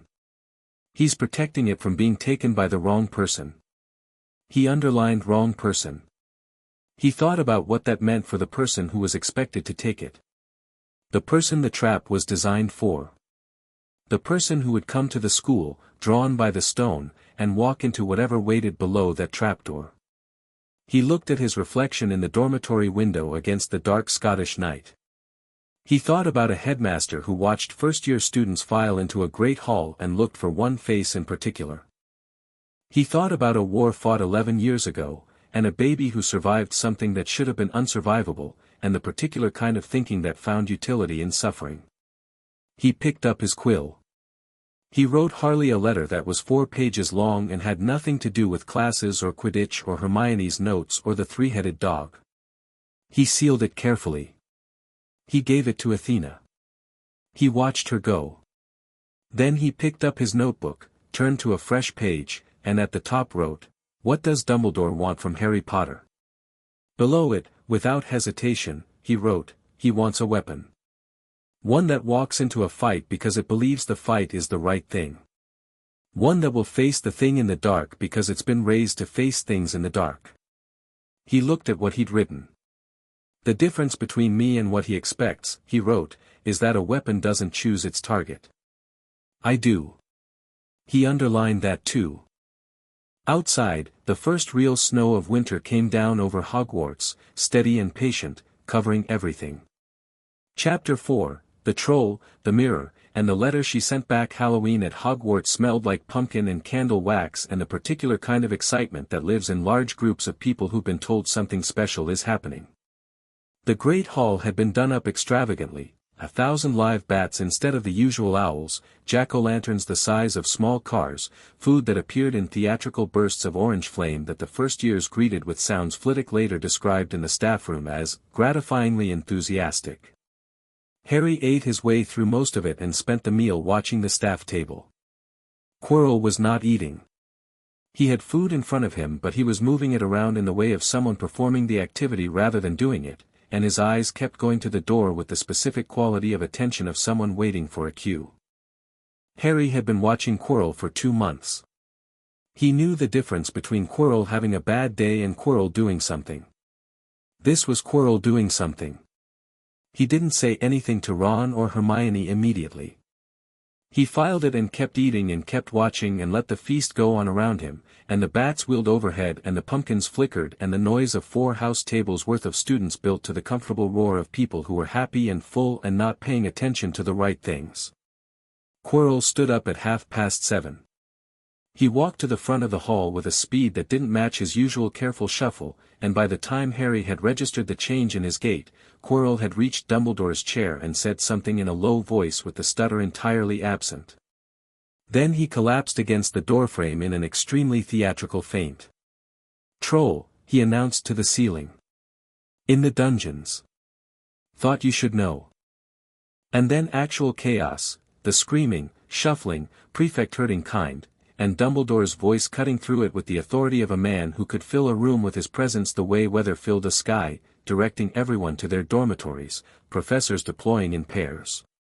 Harry was watching all of it, but his mind had already moved to the thing that didn't fit. Dungeons, Quirrell had said. Slytherin dormitories were in the dungeons. He looked at Ron, who looked back, and then Harry said, very quietly, "Where's Hermione?" Ron's face changed. "She didn't come down to the feast," he said. "She's been in the girls' bathroom since this afternoon." Harry was already standing. The why of it was this: Harry had been in an argument with Hermione that morning. Not his finest moment, and he'd known it was not his finest moment approximately 4 seconds after it happened, which was the average lag time between Harry doing something regrettable and Harry recognizing it. The argument had been about the notebook. She'd made a comment about his mapping of Quirrell's movements, something about the ethical implications of surveillance without consent, and it had pushed a button he hadn't fully known was there, and he'd said something sharp about how ethics were a luxury when the subject of your surveillance was actively planning something dangerous. She'd gone very quiet in the way that was worse than shouting. He'd apologized within the hour. She'd said, "Fine," in the clipped way that meant it was not fine yet but would be processed into fine eventually. Then Ron had made a comment in the corridor about her crying in the bathroom, careless and not malicious but still said where other people could hear, and Harry had been about to address that when Neville had knocked over his bag and there'd been a whole thing and then suddenly it was evening and he hadn't fixed it yet. This was, he would note later, one of the few times that year when he'd been focused on the wrong thing at the wrong moment, and it had nearly cost something important. He and Ron went against the prefect tied with the practiced non-urgency of people who absolutely had permission to be going where they were going. This was a technique Harley had described as moving with intention, which in practice meant walking like you had a destination and a reason and nobody had the authority to stop you, because most people in a crowd interpreted confident forward momentum as authorization. They found the girls' bathroom on the 2nd floor by following the smell, the particular damp stone and old plumbing smell of a bathroom, overlaid with something else that hit Harry's nose as soon as they rounded the corner and made every instinct he had go sharp and present. Troll. Not the dungeons kind. This kind was 12 feet tall, gray-green, and currently trying to fit itself through a bathroom doorway that was not designed for its dimensions, with the concentrated, dim patience of something that had decided a problem was solvable by continuing to push at it. Harry assessed it in the 2 seconds before it fully registered their presence. Mountain troll. They were strong, aggressive when threatened, not fast, and possessed of approximately the cognitive sophistication of a large hammer. The club was the obvious threat, a thing the size of a tree trunk currently dragging along the floor behind it. Its reach was enormous. From inside the bathroom, muffled but unmistakable, was a sound that made Harry's chest tighten in a specific and immediate way. Hermione, backed into a corner, not crying, past crying, into the terrified silence beyond it. Ron made a sound that was somewhere between preparation and fear. Harry put a hand on his arm briefly, not restraining, just grounding, and looked at the troll. The club was a problem. The size was a problem. The confined space was a problem. He thought about Harley teaching him to fight, years ago, in the small gym she'd set up in the apartment hallway. Not how to win in a fair fight, she'd been explicit about the absurdity of fair fights, but how to change the terms of a fight. Take away an opponent's advantage and you've already won half of it. The troll's advantage was reach and strength. Wand, he said quietly to Ron. When I move, Wingardium Leviosa. The club. You want me to levitate lift it up and to the right, away from the door. Get Hermione out. That's the whole job. Ron looked at the troll, which was now fully inside the doorway and turning with the ponderous deliberateness of something that had detected new stimuli. What are you going to? Harry was already moving. He went left when the troll's attention came right, which was basic misdirection, give the threat something to track that wasn't the actual threat. He wasn't quiet about it, either. He made noise, deliberate, targeted, the kind of sound that registered to something with basic predator instincts as the primary target, and the troll turned its full attention on him, and he moved again, this time right, using the sync counter for height, because height changed the geometry of the problem. Ron's voice behind him, Wingardium Leviosa, and the club lurched upward with the lurching quality of someone doing something under significant stress, not the clean motion of a calm classroom but functional, effective, the club swinging up and sideways and the troll's arm following it with the confused compliance of something that hadn't expected to lose its primary weapon to the air. Hermione, go, Harry said, because she was already moving, she'd had the presence of mind to take the opening, she was pushing past the troll's legs with her head down and her robe clutched around her and Ron caught her arm at the door and they were out. The troll recovered from the confusion of its floating club with the slow-building anger of something that had been made to look foolish and didn't like it. Harry, standing on the sync counter with the troll's full attention, had approximately 3 seconds before the geometry of this situation stopped working in his favor. He grabbed the edge of the high window frame above the sink with one hand, pulled himself up onto the narrow sill, and looked down at the troll. Immobulus, he said, with the intention behind it of someone who meant it completely, not the hesitant push of a student performing a spell, but the clear, directed force of someone who had been thinking about this kind of moment for 2 years. The troll stopped. Not gracefully. It slowed and then locked mid-movement, arms partway raised, the momentum dying out of it the way a clock runs down, and it stood there like an extremely unpleasant statue. Harry climbed down from the window sill. He took a breath. He walked to the bathroom door.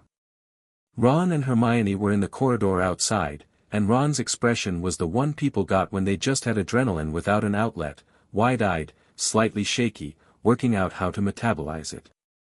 Hermione was pressed against the wall with her arms around herself, hair more disheveled than Harry had ever seen it, and she was looking at him with an expression he couldn't initially read because it had too many things in it at once.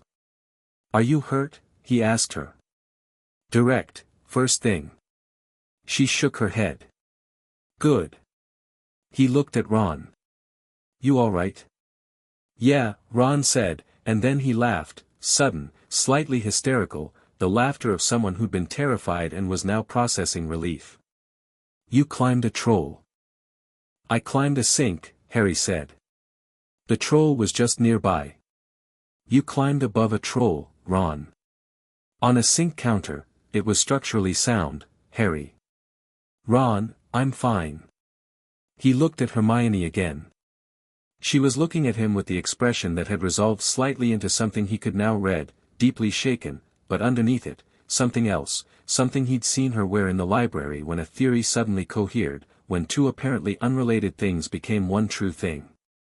"I'm sorry," he said. "About this morning." She blinked. Whatever she'd been expecting him to say after climbing a troll, that wasn't it. "I was sharp," he said. "You were making a fair point and I made it about something else." "That was wrong." She looked at him for a moment. Then she said, in a voice that was still slightly unsteady from the preceding 12 minutes but becoming steadier as she used it, "You were right about the surveillance being justified." "I was being," she paused, which for Hermione meant she was saying something difficult, "I was being reflexively rules-oriented rather than actually thinking about the stakes." "Both things can be true," Harry said. She was quiet for a second. Then, "Thank you for coming." "Obviously," Harry said, and meant it the way he'd meant everything that actually mattered that year, simply, completely, without performance. From inside the bathroom, the immobilized troll creaked slowly under its own weight. Down the corridor, footsteps, McGonagall and Snape and Quirrell, arriving with the specific energy of teachers who'd expected a different situation and were recalibrating to the one they'd found. McGonagall's face did several things in fast succession. Harry watched Quirrell in his peripheral vision during the whole of the subsequent explanation. The professor's stutter was back, thick, pronounced, his hands fluttering nervously as he looked at the locked troll. But his eyes, there it was, the thing Harry had been cataloguing since October, the flat deliberate thing that lived underneath the performance, his eyes were doing a rapid, controlled assessment of the bathroom, of the frozen troll, of Harry specifically. Not scared. Not relieved. Calculating. What went wrong, those eyes were asking. Why is this still standing? Harry kept his face appropriately shaken, because Harley had taught him that sometimes the most strategic thing was to let people underestimate you, and this was one of those times. McGonagall gave them 5 points each and sent them to bed. It was not the response Harry had expected. He'd expected something more questioning, more investigation, more of the machinery of institutional response. But McGonagall was rattled in a way she was managing carefully, and she closed the situation the way people closed situations when they needed time to think about what it meant. Walking back to Gryffindor Tower, Hermione fell into step with Harry. "Quirrell," she said, very quietly. His eyes. "Yes," Harry said. He wasn't scared of the troll. No. He let it in, she said. It wasn't a question. That's my current conclusion, yes. He paused. The dungeon story was misdirection. Drive everyone to their dormitories, scatter the teachers, create a window for something, or someone, to access the third floor. He glanced at her. Something disrupted it. The troll going to the wrong floor, Hermione said. Trolls are not precision instruments, Harry said. Whatever he used to get it in, he couldn't exactly give it a map. Ron, on Harry's other side, had been quiet during this exchange in the focused way he went quiet when he was genuinely thinking rather than waiting to speak. So he tried to get to the stone tonight, Ron said. Used the troll as a distraction. Tried, Harry said. Did he get through? Ron asked. Harry thought about the third-floor corridor, the lock, the dog, the trapdoor. I don't know yet, he said. I'll check tomorrow. Hermione made the sound that meant she had something to say and was deciding how to say it. Harry, she said. If he's actively trying, if tonight was an attempt, then the timeline's moving, Harry said. We need to know what's below the trapdoor. I know. We need to know now, not when the picture is complete, because the picture might not be complete before something happens. He looked at her. She was right. He'd been operating with the patience of someone building a comprehensive case, and that patience was correct when you had time, and he was beginning to think he had less time than he'd been assuming. Give me a week, he said. I have a letter incoming. She held his gaze for a moment, then nodded. She trusted the letter, even though she'd never met the person writing it. He'd talked about Harley enough, shared enough of the reasoning process, for Hermione to have a sense of her. And Hermione, fundamentally, trusted good thinking. Harley's thinking, translated through Harry's accounts of it, had earned that trust. 1 week, she said. They went back to the tower. The letter came in 4 days, not 7. It came on a Wednesday morning with Athena looking significantly more tired than usual, which meant Harley had sent it by return owl immediately after receiving his account of Halloween night, and Athena had turned around without the usual overnight rest. He gave her extra food and an apology, and she regarded him with the patient dignity of an owl who accepted apologies as long as they came with something substantial to eat. He took the letter to the empty charms classroom before first period. Harry, first, you climbed above a mountain troll using a sync counter and then immobilized it with a third-year charm you self-taught. I need you to understand that I am simultaneously so proud I can barely function and so terrified I've been sitting on the kitchen floor for 20 minutes. Pam made me tea. I'm drinking it. This is me being calm. Second, Quirrell. I have a name for my contact and I need you to sit down for it. The name that keeps coming up in connection with the Albanian activity 2 years ago, the thing that changed Quirrell, is Voldemort. He stopped reading. Sat with that for a moment. He'd known, in the way you know something before you know it, the accumulated evidence, the patterns, the way things were connecting. He'd been building toward this conclusion for 2 months. But knowing you're going to find something and finding it are different experiences, and he gave himself the space of 30 seconds to let the difference land. Then he kept reading. Voldemort was believed destroyed 11 years ago when he tried to kill you. Most of the wizarding world believes he's gone. My contact believes, and I believe, that he's not gone, he's diminished. Something survived. If that something found Quirrell in Albania and is now in your school, then what's in your school is not a secondary threat operating in Voldemort's shadow. What's in your school is Voldemort, using Quirrell as, I'm not sure. Cover. Vehicle.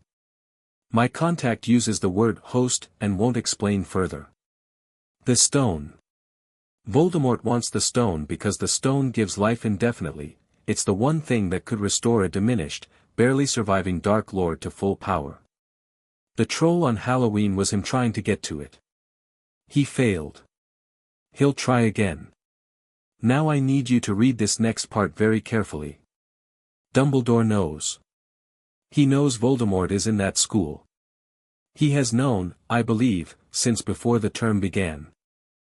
The Gringotts break-in happened in August, he moved the stone immediately after, brought it to Hogwarts, installed the protections, and he knew, Harry, he knew that Voldemort would follow it. That is not coincidence. That is a design situation. The question you wrote to me, who is the trap for? I think you already know the answer. But here is the question under that question, who does Dumbledore expect to be the one to stop Voldemort when he finally gets through the protections? You were the boy who survived. You are the boy who supposedly has a power Voldemort doesn't. Dumbledore has put you in the same building as the thing Voldemort wants, and he has put the thing Voldemort wants in a place that children can access, and he has watched you for 2 months while this was all in place. I am not telling you he wants you dead. I don't think he does. I think he believes in you, in his way. But his way is the way of a man who believes the right person in the right situation produces the right outcome, and who therefore engineers situations without asking the person in them whether they consent to being engineered. You don't have to be what he's engineering. You can make your own choices. You can decide what you do about what's in that school. But you decide, not him. Not his plan. Not 11 years of setup that nobody asked you about. One more thing. There's something I haven't told you, and I should have told you sooner, and I'm sorry I waited. I was selfish about it, the same way I was selfish about the magic for a year. I wanted you to have time before it was a wait. Your mother, Lily Potter, what she did the night Voldemort came. It wasn't just dying in your place. What she did was rarer than that.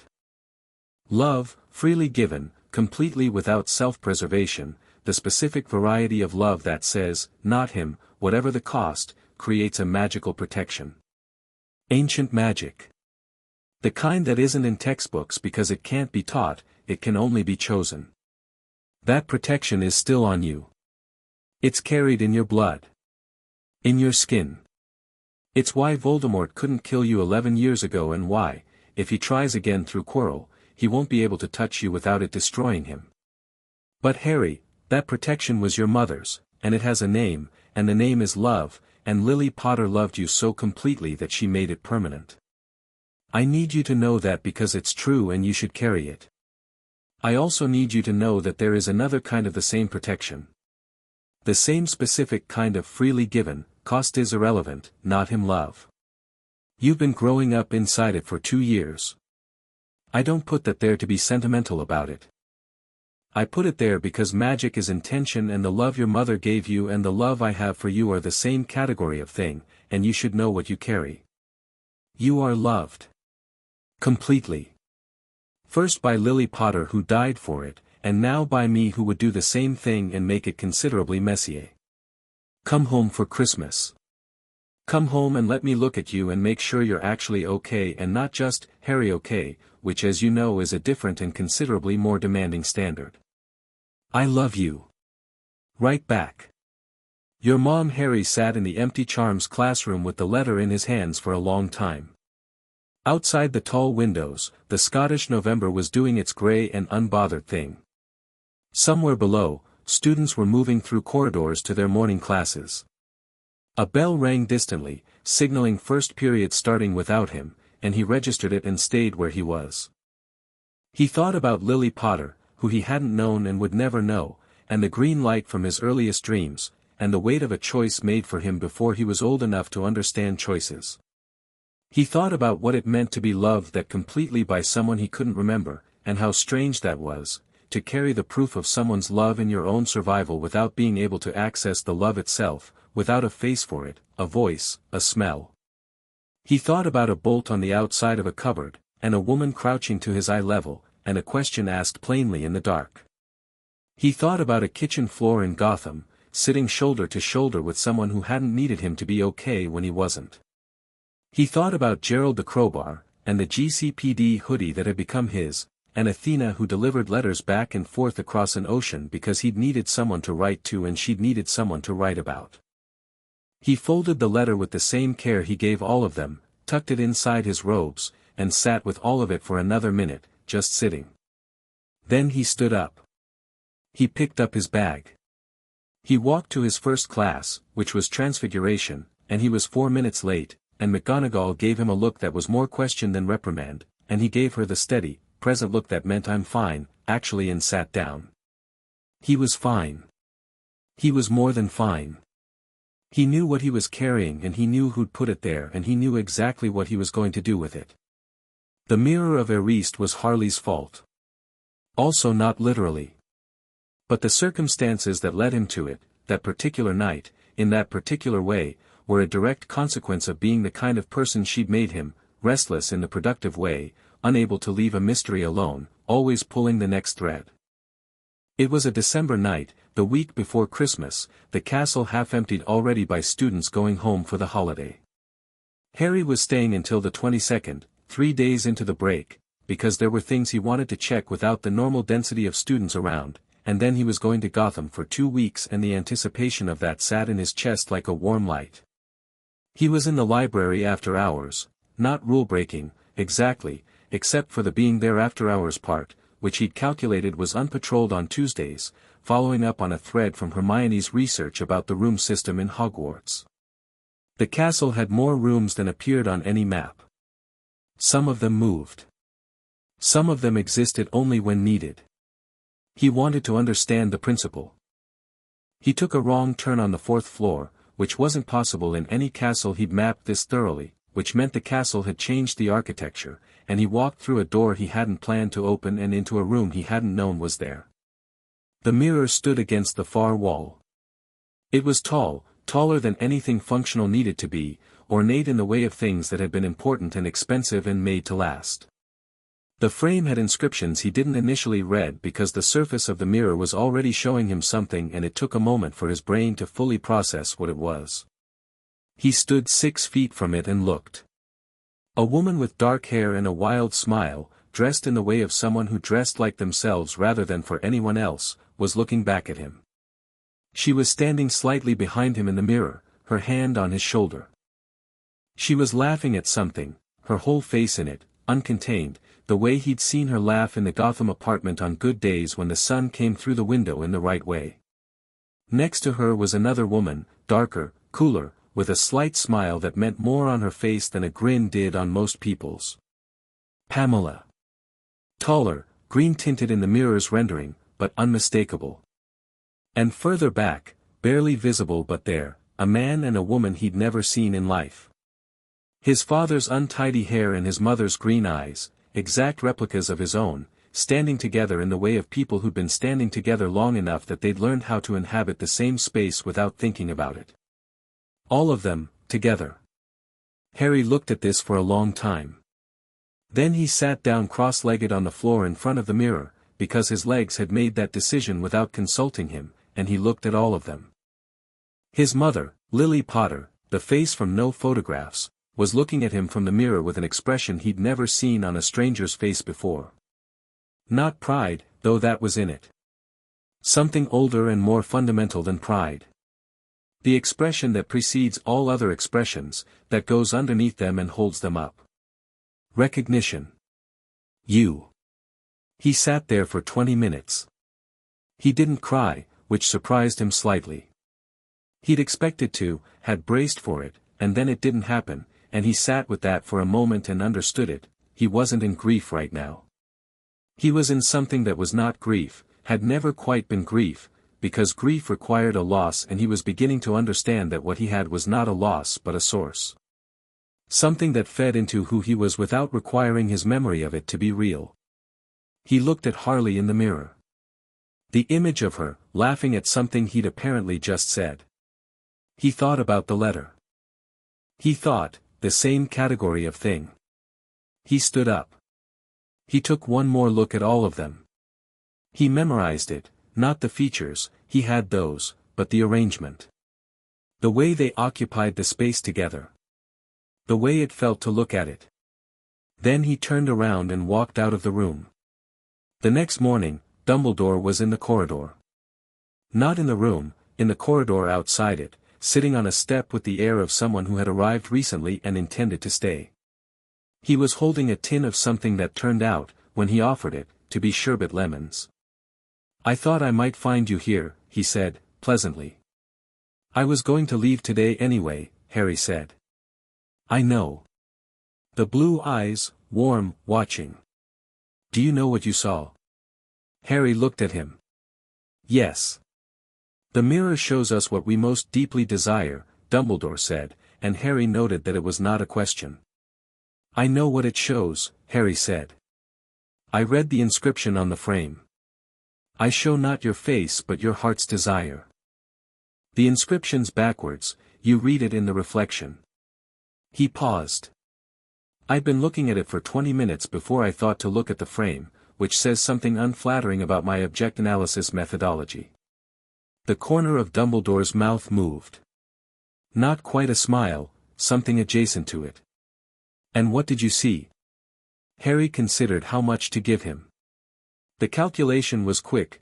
Dumbledore would read whatever he said against whatever he already knew or suspected, and the gap between what Harry gave him and what he actually felt was the space Harry operated in. Too much and Dumbledore thought he had leverage. Too little and he pushed harder. "Family," Harry said. "Everyone who should have been there."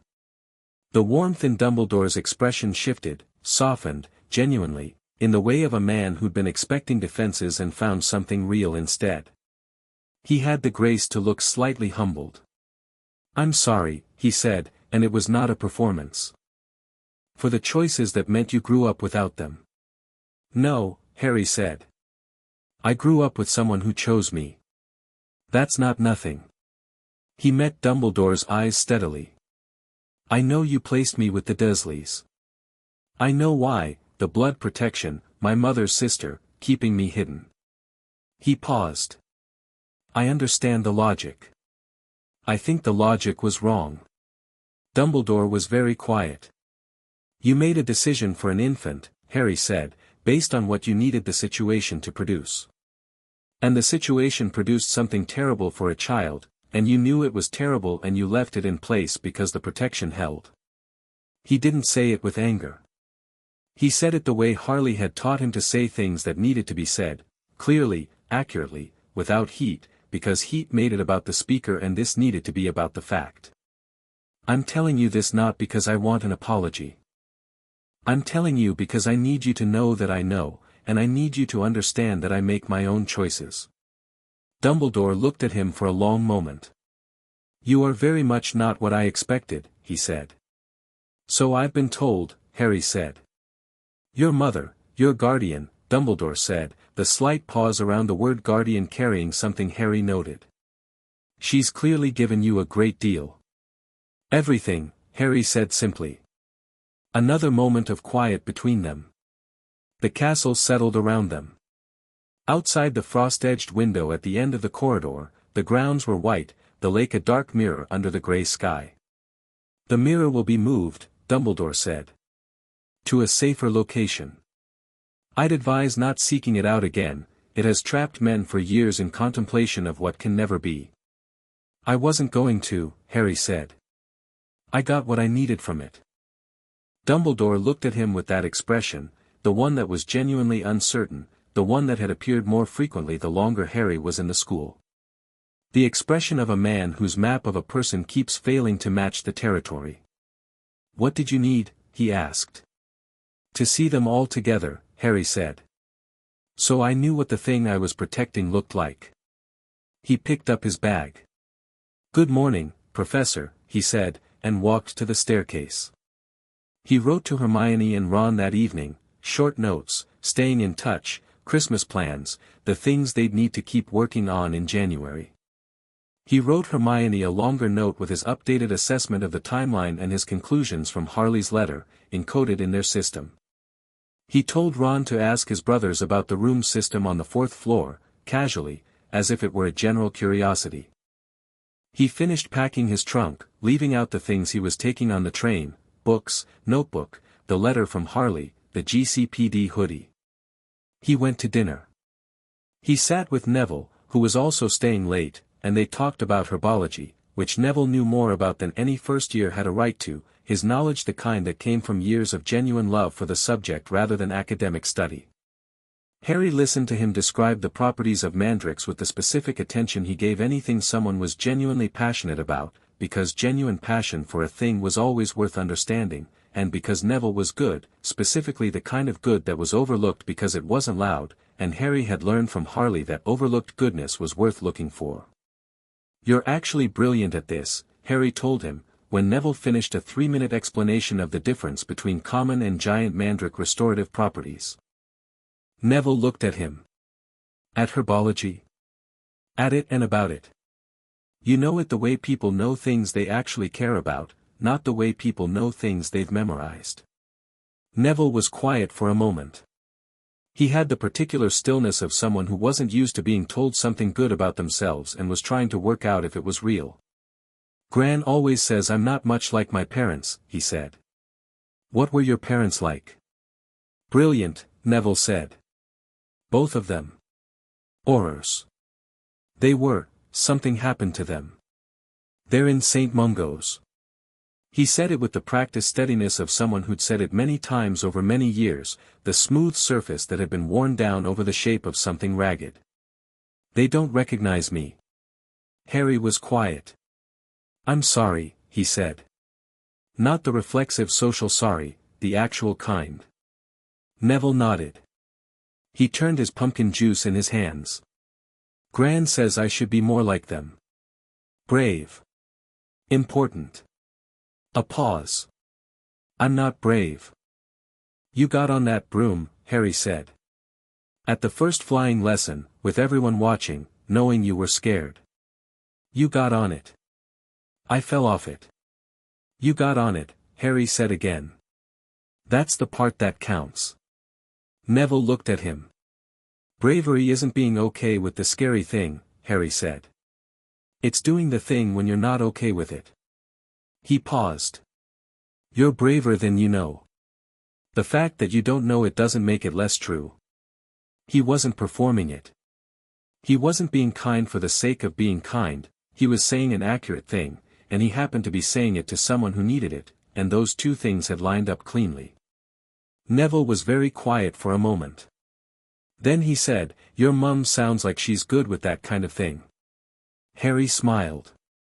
She's the best person I know at saying the accurate true thing instead of the comfortable one. She taught you. She did. Neville nodded.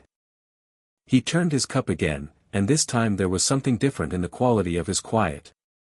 Less weight in it. He found Dumbledore again on December 22nd, the morning he was leaving.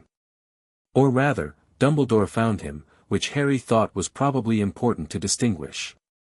The headmaster was in the entrance hall when Harry came down with his trunk, moving with the same casual inevitability he'd shown on the 4th-floor corridor, apparently near this door by coincidence, which was of course not coincidence at all. Safe travels, Harry, he said. Thank you, Professor. A pause. Dumbledore looked at him with the assessment that had evolved over the term from watchful expectation into something more genuinely uncertain. Harry had come to believe that Dumbledore didn't encounter uncertainty about people very often and was not entirely comfortable with it, which was interesting information. "Your guardian," Dumbledore said. "I would like to meet her. Perhaps in the spring." "You should write to her," Harry said. "She's direct. She'll appreciate directness in return." He said it simply, without edge. He also said it knowing that Harley would read whatever Dumbledore wrote with the focused analytical attention of a forensic psychologist who had spent years studying manipulation from the inside, and who would translate it into exactly what it meant and tell Harry, and that this information would be useful. "I will," Dumbledore said. "I find myself curious about the person who," he paused, choosing words, "who shaped you into yourself." "She didn't shape me into anything," Harry said pleasantly. "She gave me what I needed to shape myself." He picked up the handle of his trunk. "Good Christmas, Professor." He walked out into the December cold. The Thestrals waiting at the carriages were visible to him, had been since the start of term, which he'd noted and which he understood. He'd seen death, second-hand, in Gotham. He knew what the price of visibility was and he carried it without drama. He climbed into a carriage. As it pulled away down the castle drive, he looked back once at Hogwarts, massive, ancient, burning with its own light against the grey winter sky, and he thought about what Dumbledore had said. The person who shaped you into yourself. He thought about the mirror and everyone standing in it. He thought about what Harley had written. "The love your mother gave you and the love I have for you are the same category of thing." He faced forward. The carriage rolled toward Hogsmeade, and beyond it Edinburgh, and beyond it London, and beyond it an ocean, and beyond it Gotham, grey and loud and specific, with an apartment in Robinson Park where Pamela's plants covered every window and a woman was waiting who'd pulled a bolt back on a dark night and changed everything. He was going home. She was waiting at the airport. That wasn't the plan had been she'd meet him at the apartment because airports were hectic and she'd said she was fine with waiting, but she was there anyway, standing in the arrivals hall in a black jacket with her hair down, looking for him in the crowd with the focused intensity of someone who had been waiting long enough that patience had been upgraded to just needing to see for themselves. He saw her before she saw him. She was scanning faces and not finding his yet, and in the second before she saw him he got to see her the way you rarely got to see people who mattered to you, unguarded, unperforming, just present in the world as they actually were. She looked exactly like herself, which was the most accurate thing he could say about her. Fierce and warm and slightly too alert to be fully comfortable in a crowd, her eyes moving through the arrivals hall with the assessment habit she'd never turned off. He recognized the habit because he had it too, acquired over 2 years of watching her use it until it had become his own. Then she found his face. Her expression did something that she would absolutely deny if he described it to her. It went soft and then incandescent, a full-face brightness, and then she was crossing the arrivals hall with the walk she had when she was going somewhere that mattered and she hugged him before he'd fully stopped moving, arms around his shoulders, and she was saying something into the top of his head that was partly his name and partly something that wasn't words. He hugged her back, completely, the way he'd learned to over 2 years of learning what it felt like to be held by someone who was just holding you. "You're here," she said. "You were supposed to be at the apartment," he said, muffled by her shoulder. "I know," she said, not apologetic about it at all. "I lasted until noon. Then I got in a cab." "Very rational," he said. "I'm allowed to be irrational," she said. "You were gone 4 months." She held on for another few seconds and then stepped back and held him at arm's length and looked at him the way she did sometimes, the full direct look that wasn't checking for injury or performance, just looking, taking stock, verifying. "You're good," she said. "Not a question." "I'm good," he said. "Really good." She studied him. "You're different. 4 months in a magic school will do that." "Different good," she said. "Not different bad." She released him, took the handle of his trunk before he could, because she was like that. "Pam's made dinner. She says it's not a big deal, it's just food, but she's been cooking for 3 hours, so interpret that how you will. Tell her I appreciate it, he said. You can tell her yourself, she said. She's also made a list of herbology questions to ask you. You're about to be interrogated about magical plant theory. I look forward to it, he said, and meant it. They walked out of the airport into the Gotham night, his trunk between them, the city spreading out its lights in all directions, loud and gray and completely familiar. Harley, he said. Yeah. I read your letter. The whole letter. She was quiet for a step. All of it, he said. She nodded, not looking at him, watching the road. Her hand, briefly, found the back of his neck, a quick touch, there and gone. Okay, she said. I just needed you to know I read it, he said. And that it didn't make things complicated. It made things clearer. She was quiet for another moment. Good, she said, in a voice that was mostly steady. Yeah, he said. They got in the cab. The city held them, lit and loud and alive. He was home. Chapter 5, Checkmate. January came back to Hogwarts with Harry's trunk, his annotated notebooks, and a gift from Harley that caused Hermione to stare and Ron to say, "Bloody hell," twice in quick succession. The gift was a chess set. Not an ordinary one, nothing Harley did was ordinary. The pieces were hand-carved obsidian and white quartz, heavy and solid, and each one had been charmed by a contact of Pamela's contact to respond to spoken strategy rather than just touch. The White Queen, when Harry set her on the board that first evening back in the common room, looked up at him with the cool, patient expression of someone who had been in difficult situations before and had opinions about how to handle them. Ron was already reaching for the Black King with the reverence of a person encountering a religious artifact. Your mum got these charmed, he said. It wasn't a question. She has contacts, Harry said. These are competition quality. The kind serious players use. Ron turned the king over in his hand, and the piece turned its head to look at him with an expression of measured assessment. It's looking at me. It's deciding if you're worth its time, Harry said. Ron stared at it. Then he set it down with the careful respect it had clearly demanded. Right, he said. I'm playing you tonight. I know, Harry said, and opened his notebook. He'd spent the Christmas break doing two things, being home, fully and without reservation, and thinking. The two weren't incompatible. Some of his best thinking happened in the Gotham apartment with Pamela's plants making the living room feel like a greenhouse and Harley reading in the chair across from him and Athena doing whatever Athena did when she wasn't being a postal service. He'd come back to Hogwarts with a clearer picture than he'd left with. The Christmas break had given him distance, and distance had let him see the whole board at once rather than section by section. He spread the picture out for Hermione and Ron that first night back, cross-legged on the common room floor with the chess set between them and the fire doing its comfortable work behind the grate. Quirrell was Voldemort's host. The stone was below the trapdoor. Voldemort's Halloween attempt had failed. Harry had checked the corridor carefully in the days after, looking for evidence of passage, and found nothing beyond the normal traces of Quirrell's scheduled visits. The attempt had been disrupted, possibly by the troll going to the wrong floor, possibly by some other complication. But it had been an attempt and it had been recent and it would happen again. The timeline was not open-ended. He'll try again before the end of term, Harry said. The longer he waits, the more risk of discovery. He knows I'm watching Quirrell. Not that I know specifically what I'm watching for, but he'll have noticed the attention. He'll want to move before I complete the picture. But you already have the picture, Hermione said. He doesn't know that, Harry said.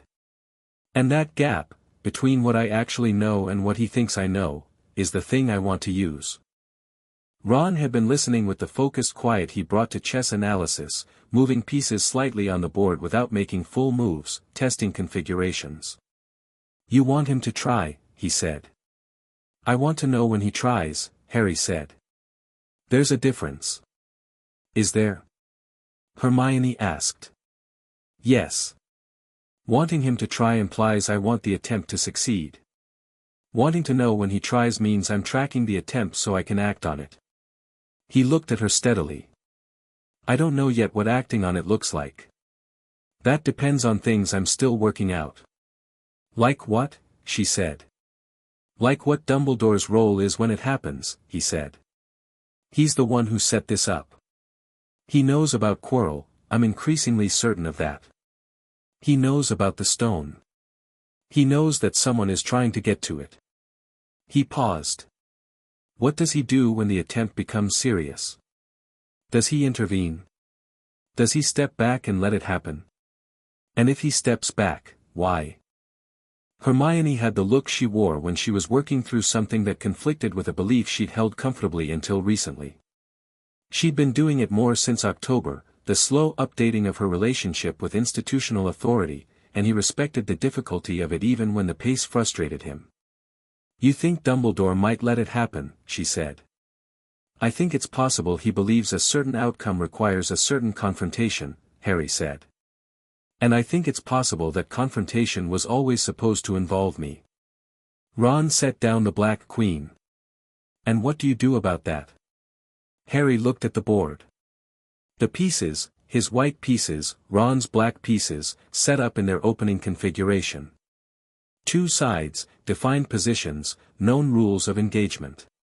He'd been thinking about this problem in chess terms since Christmas, because Harley had said something during one of their late evenings in the apartment that had reframed the whole thing. She'd said, the person who controls the terms of the game controls the game. The person who changes what game is being played wins. He reached out and moved a pawn. I play my own game, he said. Not his. February was when Hermione found Nicholas Flamel. She found him in the middle of the night, technically, which she disclosed in the library the next morning with the sheepish energy of someone who had been breaking a rule but had produced results sufficient to justify it. The book was one she'd checked out in September and carried around largely as a reference text and apparently never read page 312 of until 2 in the morning on a Tuesday when she couldn't sleep. Nicholas Flamel, she said, sliding the book across the table to Harry, is the only known maker of the Philosopher's Stone. He's 665 years old. He and his wife Perenelle live in Devon. She tapped the passage. He's real. The stone is real. And his name is in the library, Harry said, reading. You found it in the library. In a book I've had since September, she said, with the expression of someone who was processing an emotion that lived at the intersection of pride and mortification. Harry looked at her. We all have the ones we miss. I should have found it sooner. We found it now. That's what matters. He pushed the book back. This confirms the stone's provenance. Flamel made it. Dumbledore is his protector, or was, until the stone was moved to Hogwarts. He paused. Does Flamel know it's here? Hermione blinked. She hadn't considered that angle. If I were 665 years old, Harry said, and the thing keeping me alive was moved to a school full of children to serve as bait in a trap, I'd want to know about it. He tapped his fingers on the table. I might also have opinions about it. Do you think he was consulted? She asked. I think that's a question worth answering, he said. Because if Flamel didn't consent to his stone being used this way, then Dumbledore made another large unilateral decision with someone else's most important thing. He looked at her. And if Flamel did consent, then there are more players in this than we've mapped. Hermione wrote 3 things in her notebook in quick succession. Also, Harry said, the stone needs to come out. She looked up. Not by me, he said immediately, reading the expression forming on her face. I'm not stealing it. But it needs to be removed from the school or destroyed before the end of term, because as long as it's here Voldemort has a reason to be here. He paused. The question is how to make that happen without going through Dumbledore, which I'm not willing to do on his terms, or around Dumbledore, which carries risks I need to understand first. That's the problem, Hermione said. Every path to moving the stone runs through Dumbledore. Every path we can currently see, Harry said. She looked at him. You have something. I have the beginning of something. He closed the book. Give me a week. He left before she could ask the follow-up questions, which she absolutely had. He had 3 conversations that week that mattered. The first was with nearly headless Nick, whom Harry had found to be an unexpectedly useful source of castle history, not because Nick sought to be useful, but because he'd been at Hogwarts for 5 centuries and had no particular loyalty to present institutional interests, which meant he talked freely about things that people with those loyalties wouldn't. Over a walk through the second-floor corridor, Nick mentioned, with the particular casualness of someone who didn't realize they were saying something significant, that the castle had what he called a conscience. An awareness of what happened within it. That Hogwarts, old enough and magic-saturated enough, could be argued to have something like will. Not intelligence, exactly, Nick said, adjusting his collar with the careful vanity of a man whose head was attached by a few threads of sinew and who'd been managing this for 5 centuries. More like, preference. The castle knows what it's for. It knows who belongs and who doesn't. In times of genuine threat, there are those who say it acts. Harry filed that carefully. The second conversation was with Professor Flitwick, which he arranged by the straightforward method of staying after Charms class and asking a specific question. The containment theory, Harry said. Could the intention framework we discussed be applied to an object rather than a spell? Something that holds a magical charge or property, could the hold be strengthened or conversely destabilized by intention applied from outside? Flitwick looked at him with the bright, precisely focused attention he gave genuinely interesting questions. You're asking about object-directed intention magic, he said. Older theory. Pre-standardization. Pre-standardization meaning it worked before it was standardized out. Meaning it worked differently than the standard framework accommodates, Flitwick said carefully. In theory, and I want to be clear that this is theory, Mr. Quinn, not something I'm advising anyone to test without considerable study, a sufficiently focused intention directed at an object with a defined magical purpose could interact with that object's intrinsic magic. Enhance it, disrupt it, redirect it. He paused. Why do you ask? Research project, Harry said. Theoretical. Flitwick gave him the look of a teacher who suspected theoretical was doing some work there but couldn't prove it. The relevant texts would be in the restricted section, he said. Bramwell's Object Magic, Source and Function and the 3rd volume of Meridian's extended work. Both require a note. Could I have one? Harry asked pleasantly. There was a pause. Then Flitwick wrote the note. The 3rd conversation was with McGonagall, and it was the most important one and the most difficult. He went to her office on a Thursday, knocked, and when she said come in he came in and sat down across from her desk and said, without preamble, Professor, I need to tell you something and I need you to hear it as information rather than as a problem I'm asking you to solve. McGonagall set down her quill. She looked at him over her glasses with the expression she kept for moments that required her full attention. He'd learned to read her over the term, she was precise and demanding and expected high standards but was, underneath the formidable exterior, deeply invested in the welfare of the students in her care. Not in a soft or performative way. In the way of someone who had made it the serious business of their life. Go on, she said. He told her. Not everything, not Harley's letter, not the full extent of what he'd worked out about Dumbledore's design.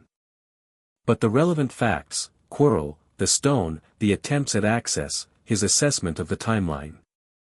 He told her clearly, with the specificity he'd learned from Harley, who had said that the difference between someone believing you and dismissing you was often whether you came with facts or with feelings. McGonagall listened. When he finished, she was very still. You're certain about Quirrell, she said. I've been building the case since October, he said. I'm certain enough. She looked at him for a long moment. He watched her face do several things in succession, shock, then controlled processing, then the particular expression of someone who is discovering that something they trusted has been something different, and deciding what to do with that. What are you asking me to do, she said. I'm telling you because you should know, he said. I'm not asking you to take it to Dumbledore. I think you know why I'm not asking that. He held her gaze steadily. I am asking you to tell me, honestly, if you think the stone is safe where it is, and how much of what's below that trapdoor you know about. The silence was specific. Not evasive. McGonagall didn't evade things, it wasn't in her, but measured. The silence of a person choosing how to be honest within limits they'd placed on themselves. I know about some of what's below, she said. I contributed to it. A pause. I was told it was to protect the stone from external threats. And you believe that was all it was? Another measured pause. I believe it now to be a more complicated situation than I was given to understand. I think so too, Harry said. He stood up. McGonagall was looking at him with an expression he'd never seen from her before, something like the expression adults got when they were being addressed as an equal by someone younger and were processing whether to be offended or impressed. She'd landed on something in between, which looked, on her face, a lot like respect. Mr. Quinn, she said. Professor. Be careful. He nodded. I will. He picked up his bag. And Professor, whatever you decide to do with what I've told you. I trust your judgment. He meant it. He left before she could respond. March was a long, slow pressure. The kind of pressure that didn't announce itself, didn't come with the sharp specific attention of an immediate threat, but sat in the background of everything and gradually changed the quality of the air. Harry felt it the way he felt the castle sometimes, as a thing running underneath normal experience. He went about his work. Classes, notebooks, theory with Hermione, chess with Ron, the quiet steady accumulation of understanding that had been the business of the whole year. He flew. Gryffindor won 2 more matches, the second one in sleet that made everything difficult and which Harry had found, privately, exhilarating in a way he'd had to consciously prevent from showing too much on his face because Wood would take it as license to schedule outdoor practice in worse conditions. He watched Quirrell. The visits to the 3rd floor had increased. In January, once every 11 days. In February, once every 9. In March, twice in the first week and 3 times in the second. He wrote this in his notebook. He wrote Harley every week. She wrote back every week, and her letters were the same as they'd always been, warm and direct and full of the specific intelligence she brought to everything, and also underneath them, visible to him because he knew how to read her, there was a coiled readiness that he recognized as her version of the same pressure he was feeling. She'd written, in March's second letter, I've been to Hogsmeade twice. Don't be alarmed. I just needed to know the geography. And then, in smaller writing at the bottom, I have Gerald. I have contingency plans. I am not going to interfere with your agency in this. I just needed to know the route. He'd smiled at that for a long time. He thought about telling her not to come. He didn't, because it wasn't true, he didn't want her not to come. He wanted her to have the geography because if things went sideways he wanted her to know the route. He wanted both things, his own agency and her presence in the landscape. Those weren't contradictory. He'd learned that from her, actually, the idea that being capable of handling things yourself and wanting someone to know where you were could coexist without one negating the other. He wrote back, the geography is good to have. The gate near the west side of the grounds has a weak latch. 3rd tree from the left of the groundskeeper's hut is a good vantage point. Don't let Gerald scratch the woodwork on the way in. She wrote back a single line, I love you so much. He figured out the full sequence in April. He'd been in the library with Bramwell's Object Magic and Meridian's 3rd volume, both dense and requiring the kind of reading where you held 4 threads simultaneously and kept checking each against the others, and he'd been at it for 3 hours when the pieces came together with the particular click of things that had been adjacent for a long time finally touching. Below the trapdoor, the dog was layer 1. Below the dog, he deduced from research, from questioning, from what McGonagall had implied and what Fred and George had mentioned once while complaining about the restricted areas, Devil's Snare, a plant that responded to light and movement. He'd asked Pamela about it at Christmas and she described its properties with the specific tone she used for dangerous things, thorough and unflinching, which was how she treated dangerous things she respected. Flying keys. An enchanted selection with only one correct option. He'd thought about this for a while and concluded the approach was pattern recognition under pressure. A life-size chess set. He'd looked at Ron and Ron had looked at him and neither of them had needed to say anything. A sleeping troll, he assumed this from the research, recognizing a pattern of escalating challenge. A logic puzzle, potions, a sequence of bottles, a reasoning problem designed to be solvable only by someone with a specific kind of analytical mind. And then, the thing that held the stone itself. He wrote it all out. He sat back and looked at it. Then he wrote, designed to be overcome. Not designed to be impenetrable, designed to challenge a specific skill set. Defense, botany, dexterity, strategy, analytical reasoning. He paused. Designed to be overcome by someone with exactly the profile of a 17-year-old Dark Lord who'd spent decades developing every possible magical competence.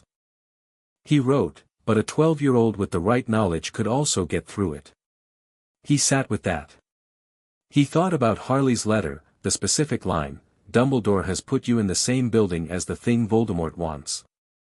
He thought about the castle's conscience that Nick had described. The castle knows who belongs and who doesn't. He thought about the mirror of Eriste, and Dumbledore finding him there, and the conversation that had followed. He thought about a very specific thing Dumbledore had said during his welcoming speech in September, which Harry had filed at the time as notable without fully understanding why. Happiness can be found in the darkest of times, if one only remembers to turn on the light. He'd thought it was a general pleasantry. He was now thinking it was a description of a method. He closed his notebook, paid for his library time in his head, 2 more restrictions to check, 3 people to speak to, 1 letter to write, and went to find Ron. He found him in the common room with the chess board, deep in a game against himself. I need to tell you something, Harry said. Both of you. Get Hermione. They met in the empty Transfiguration classroom, which was accessible and far enough from the main common room traffic that a quiet conversation stayed quiet. Harry laid it out. The full sequence below the trapdoor, his deduction of each layer, his conclusions about the design. Ron listened with the focused attention he saved for genuinely important things, not chess, not general conversation, but things that mattered, and he always knew the difference. Hermione, halfway through, opened her notebook and started writing. She paused once to ask a clarifying question. She paused again at the chess set. Ron, she said. Ron was already nodding. I've seen it, he said. I've been past the corridor when the door was open, just once, for a second. It was big. He looked at Harry. It plays to win. Enchanted chess always plays to win. Could you beat it? Harry asked. Ron was quiet.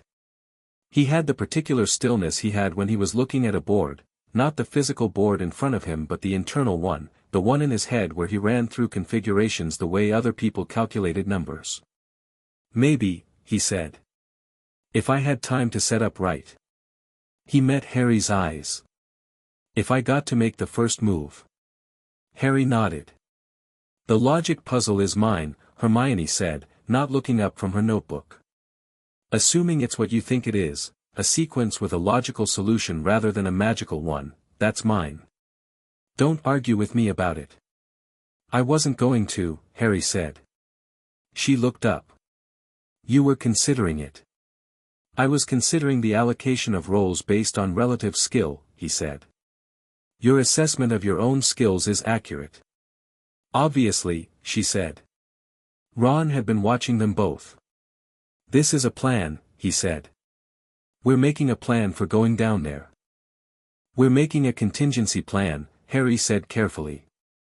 I'm not convinced going down there ourselves is the right approach. There are other options I'm still working through. But if it comes to it, Ron said. If it comes to it, Harry said, yes. We go. Together. He looked at them both. And I want to be clear about something. This is a choice. Not an obligation. Not a because we're the ones here so we have to situation. He meant this. He'd been thinking about it since Harley's letter. You don't have to be what he's engineering. If either of you doesn't want to be part of this, that's completely valid. I'll think of another way. Ron looked at him. Harry. I mean it. I know you mean it, Ron said. And the answer's still yes. He said it with the same no-ceremony quality as always, the quality that made it feel true rather than performed. You'd come for me. Yes, Harry said. Then it's obvious. He picked up a pawn from the desk, turned it in his hand. What's the other option? The one you're working through? Removing the stone from the equation before the confrontation happens, Harry said. Making it impossible for Voldemort to get it regardless of what Quirrell does. He paused. I've been working on something. It's based on Flitwick's object theory and something Harley found in the non-wizarding research about the stone's specific properties.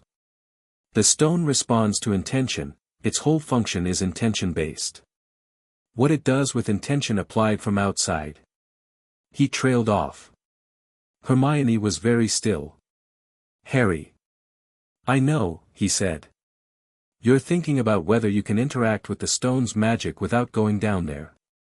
I'm thinking about whether a sufficiently focused intention, applied from outside, could change what the stone is capable of doing. He met her eyes. Not destroy it.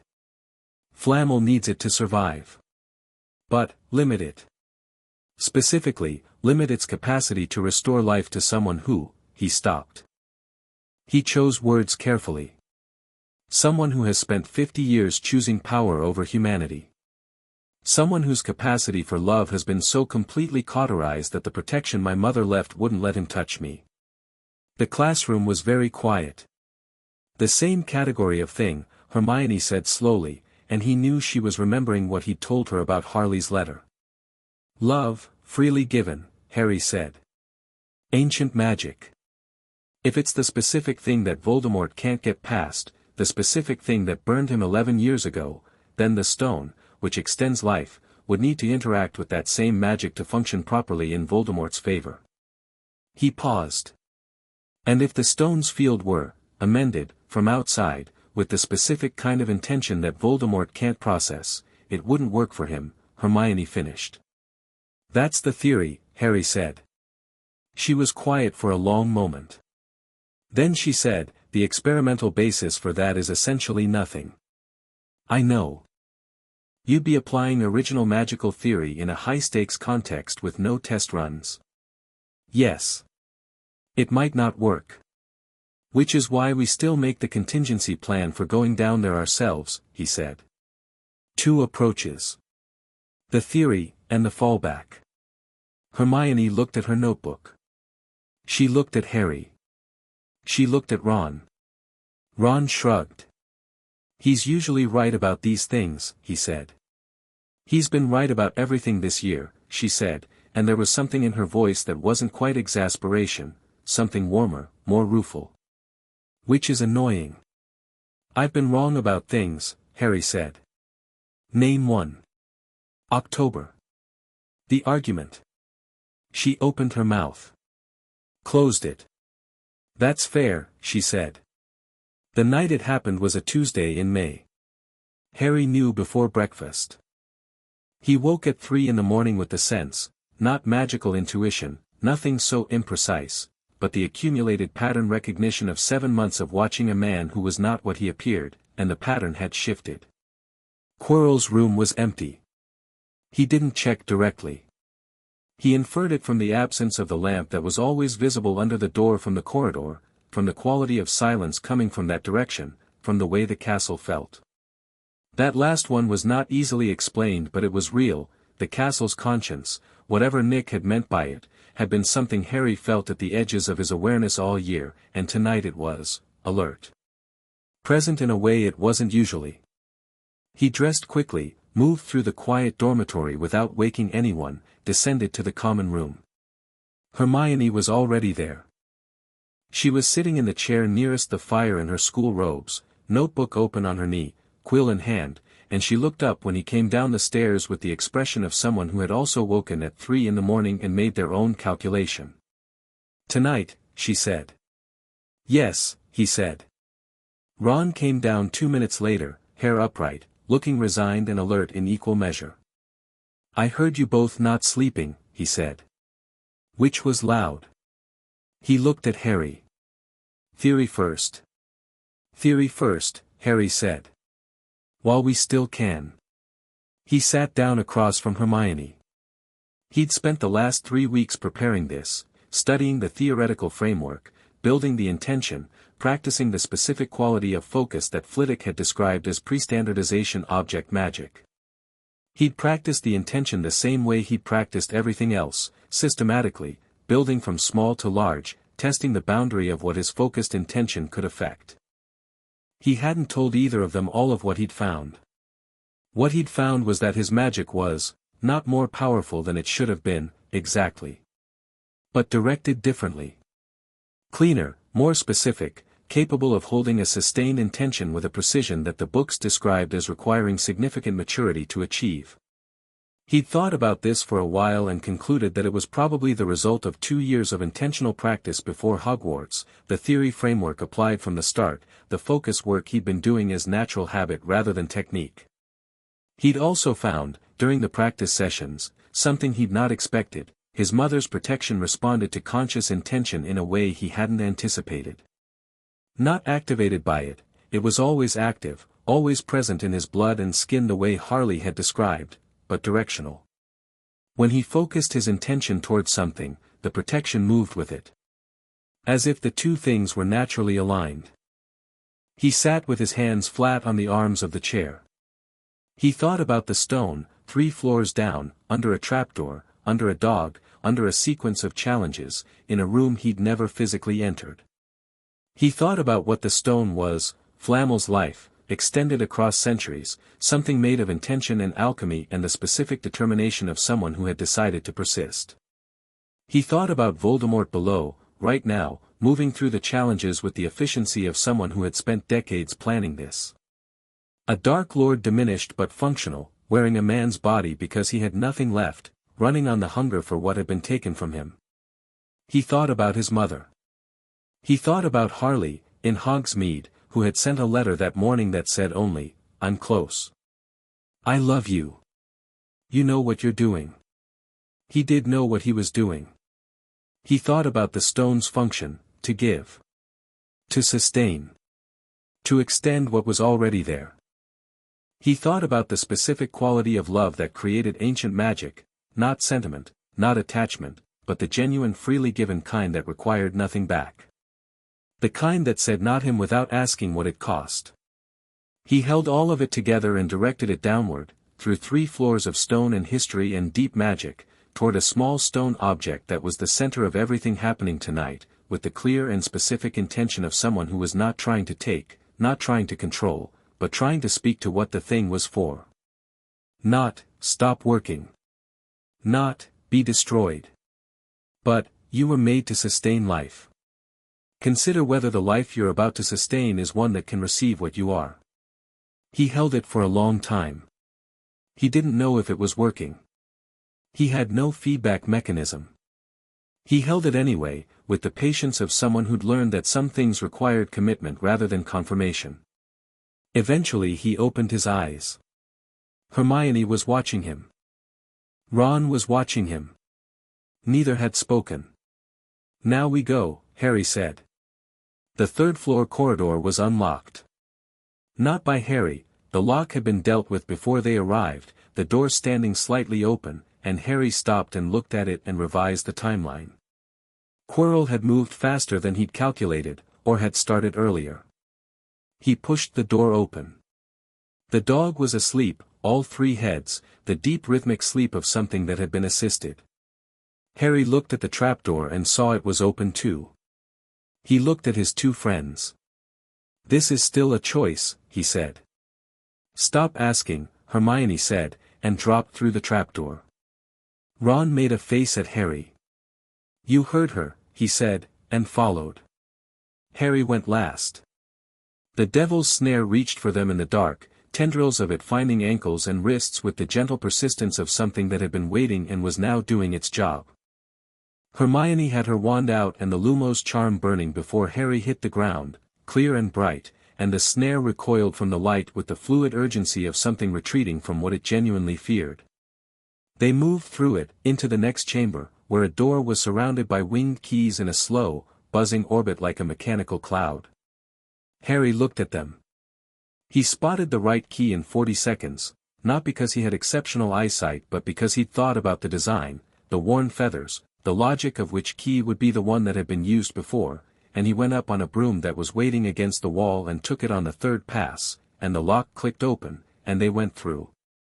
The chess set was enormous. Ron stood at the threshold of the chamber and looked at it with an expression that Harry had never seen on him before, not exactly awe, but something like recognition. The way you looked at something you'd always known was going to matter when it finally arrived. "Give me 2 minutes," Ron said. Harry and Hermione stood back. Ron walked the perimeter of the board slowly. He was reading it the way Harry read a room: exits, layout, positions, strengths. His lips were moving slightly. He wasn't talking to them, he was talking to himself, the low murmur of someone running a calculation that required all of their attention. He stopped. He turned around. "Queen side," he said to Harry. "Knight. Me. You take bishop. Hermione, you're the queen's rook. You won't need to move much." He pointed. "Standard positions. I'll manage the board." "Ron," Hermione started.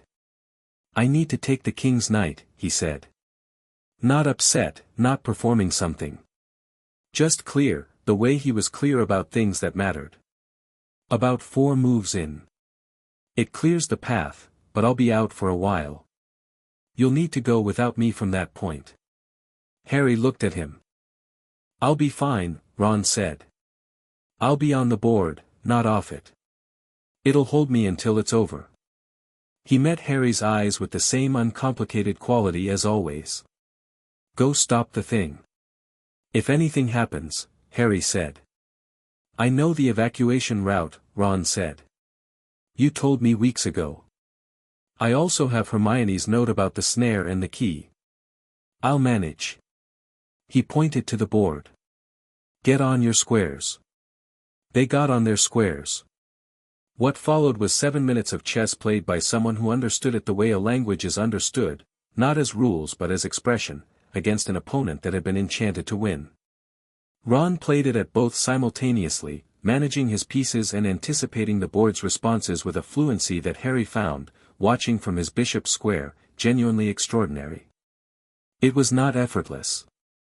Ron's face was concentrated and slightly pale by the 4th move, and when the king's knight came down on him, the impact cracked something in the stone floor and Harry moved half a step before remembering the agreement and holding himself still.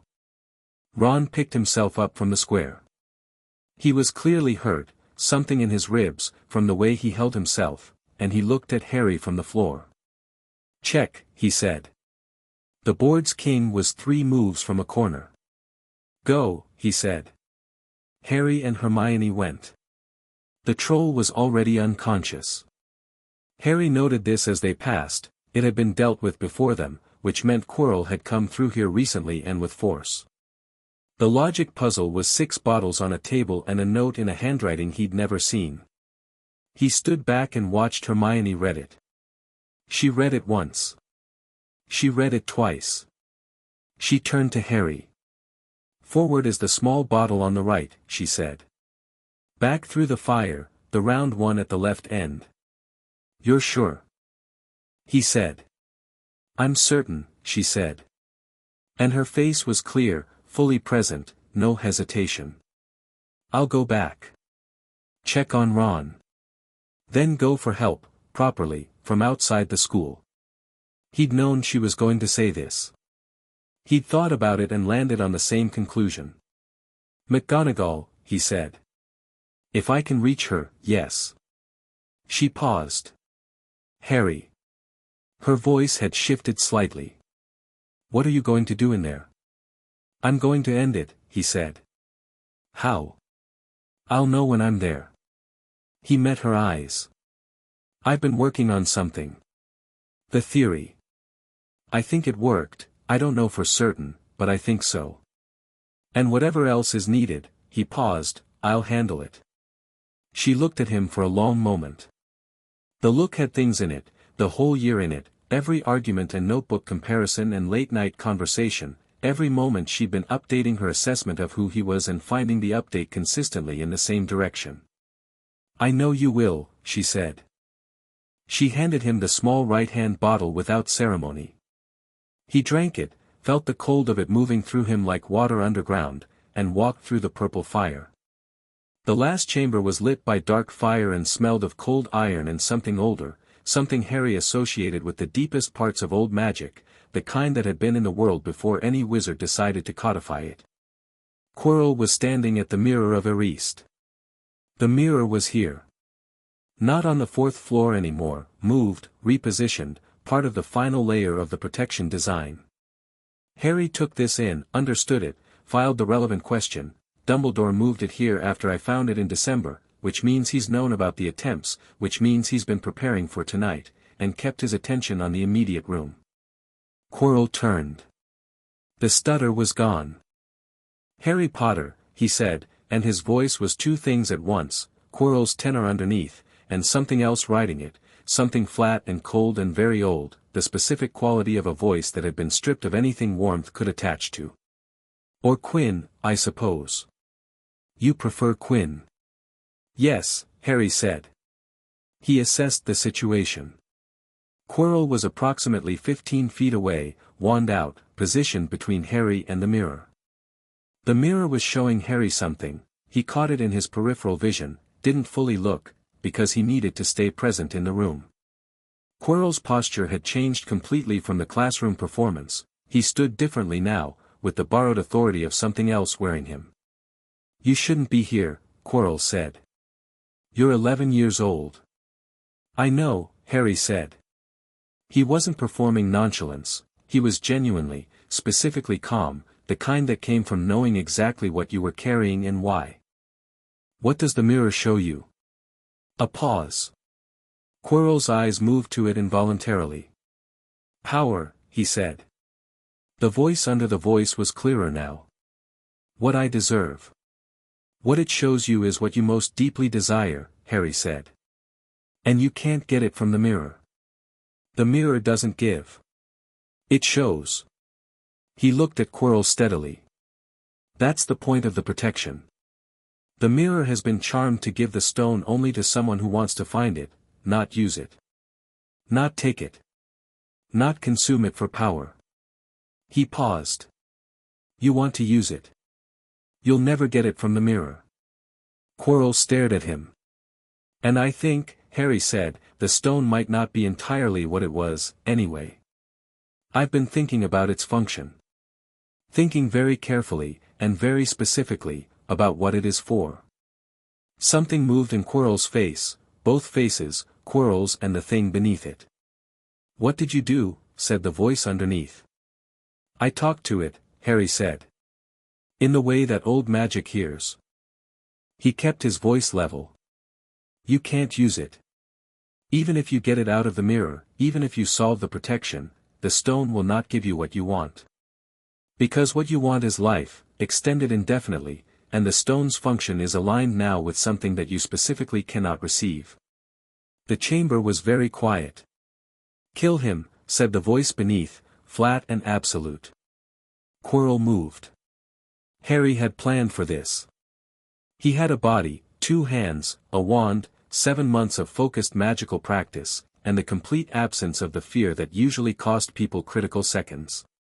He had 48 contingency plans, and this was contingency 3, direct confrontation, close quarters, no room for extended engagement. He didn't try to outduel Quirrell. Quirrell was an adult with decades of formal training, and Harry was 11 and honest about what that meant. Instead he moved inside the spell that came at him, inside the range of it, because Harley had taught him the geometry of a fight, and the geometry here said that the dangerous thing was the distance between them and the way to collapse the danger was to collapse the distance. He got both hands on Quirrell's wrist. What happened next was not something Harry had fully predicted. The contact, his hands on Quirrell's skin, produced something immediate and devastating that he felt through his palms and up his arms like touching a live wire. Quirrell screamed. Not a Quirrell scream, the voice beneath it, the old cold voice, screaming with the specific quality of something encountering something it cannot process. Harry held on. He held on because Harley had taught him that you finish what you start, and because the protection his mother had put in his blood 11 years ago was doing what it had always been designed to do, and because the love that was woven into his skin was exactly and specifically what the thing in Quirrell could not endure. He held on because Ron was back there with cracked ribs on a chessboard, and Hermione was running for help, and the castle around him was paying attention in the way Nick had described, and somewhere in Hogsmeade was a woman with a crowbar named Gerald who had pulled a bolt back on a dark night and made herself a promise. He held on until Quirrell stopped. The stone was in his pocket. He didn't know how it had gotten there. He'd been looking at the mirror after Quirrell fell, the mirror had shown him something, finally, with the stone in the reflection's pocket and himself reaching for it, and he'd understood that and reached, and it had been there. He was sitting on the floor. He wasn't sure when he'd sat down. The chamber was quiet and the dark fire had gone out and the mirror showed only himself, sitting alone, which was the truest thing the mirror had shown all year. He was 11 years old. He was more tired than he'd ever been. He thought about Harley. He thought about her very clearly and specifically, the way you thought about people when you needed them to be real in a moment where everything else was slightly uncertain. He thought about her face in the airport arrivals hall, finding him in the crowd. He thought about your different good. He closed his eyes. The darkness was quiet and complete and he let it have him.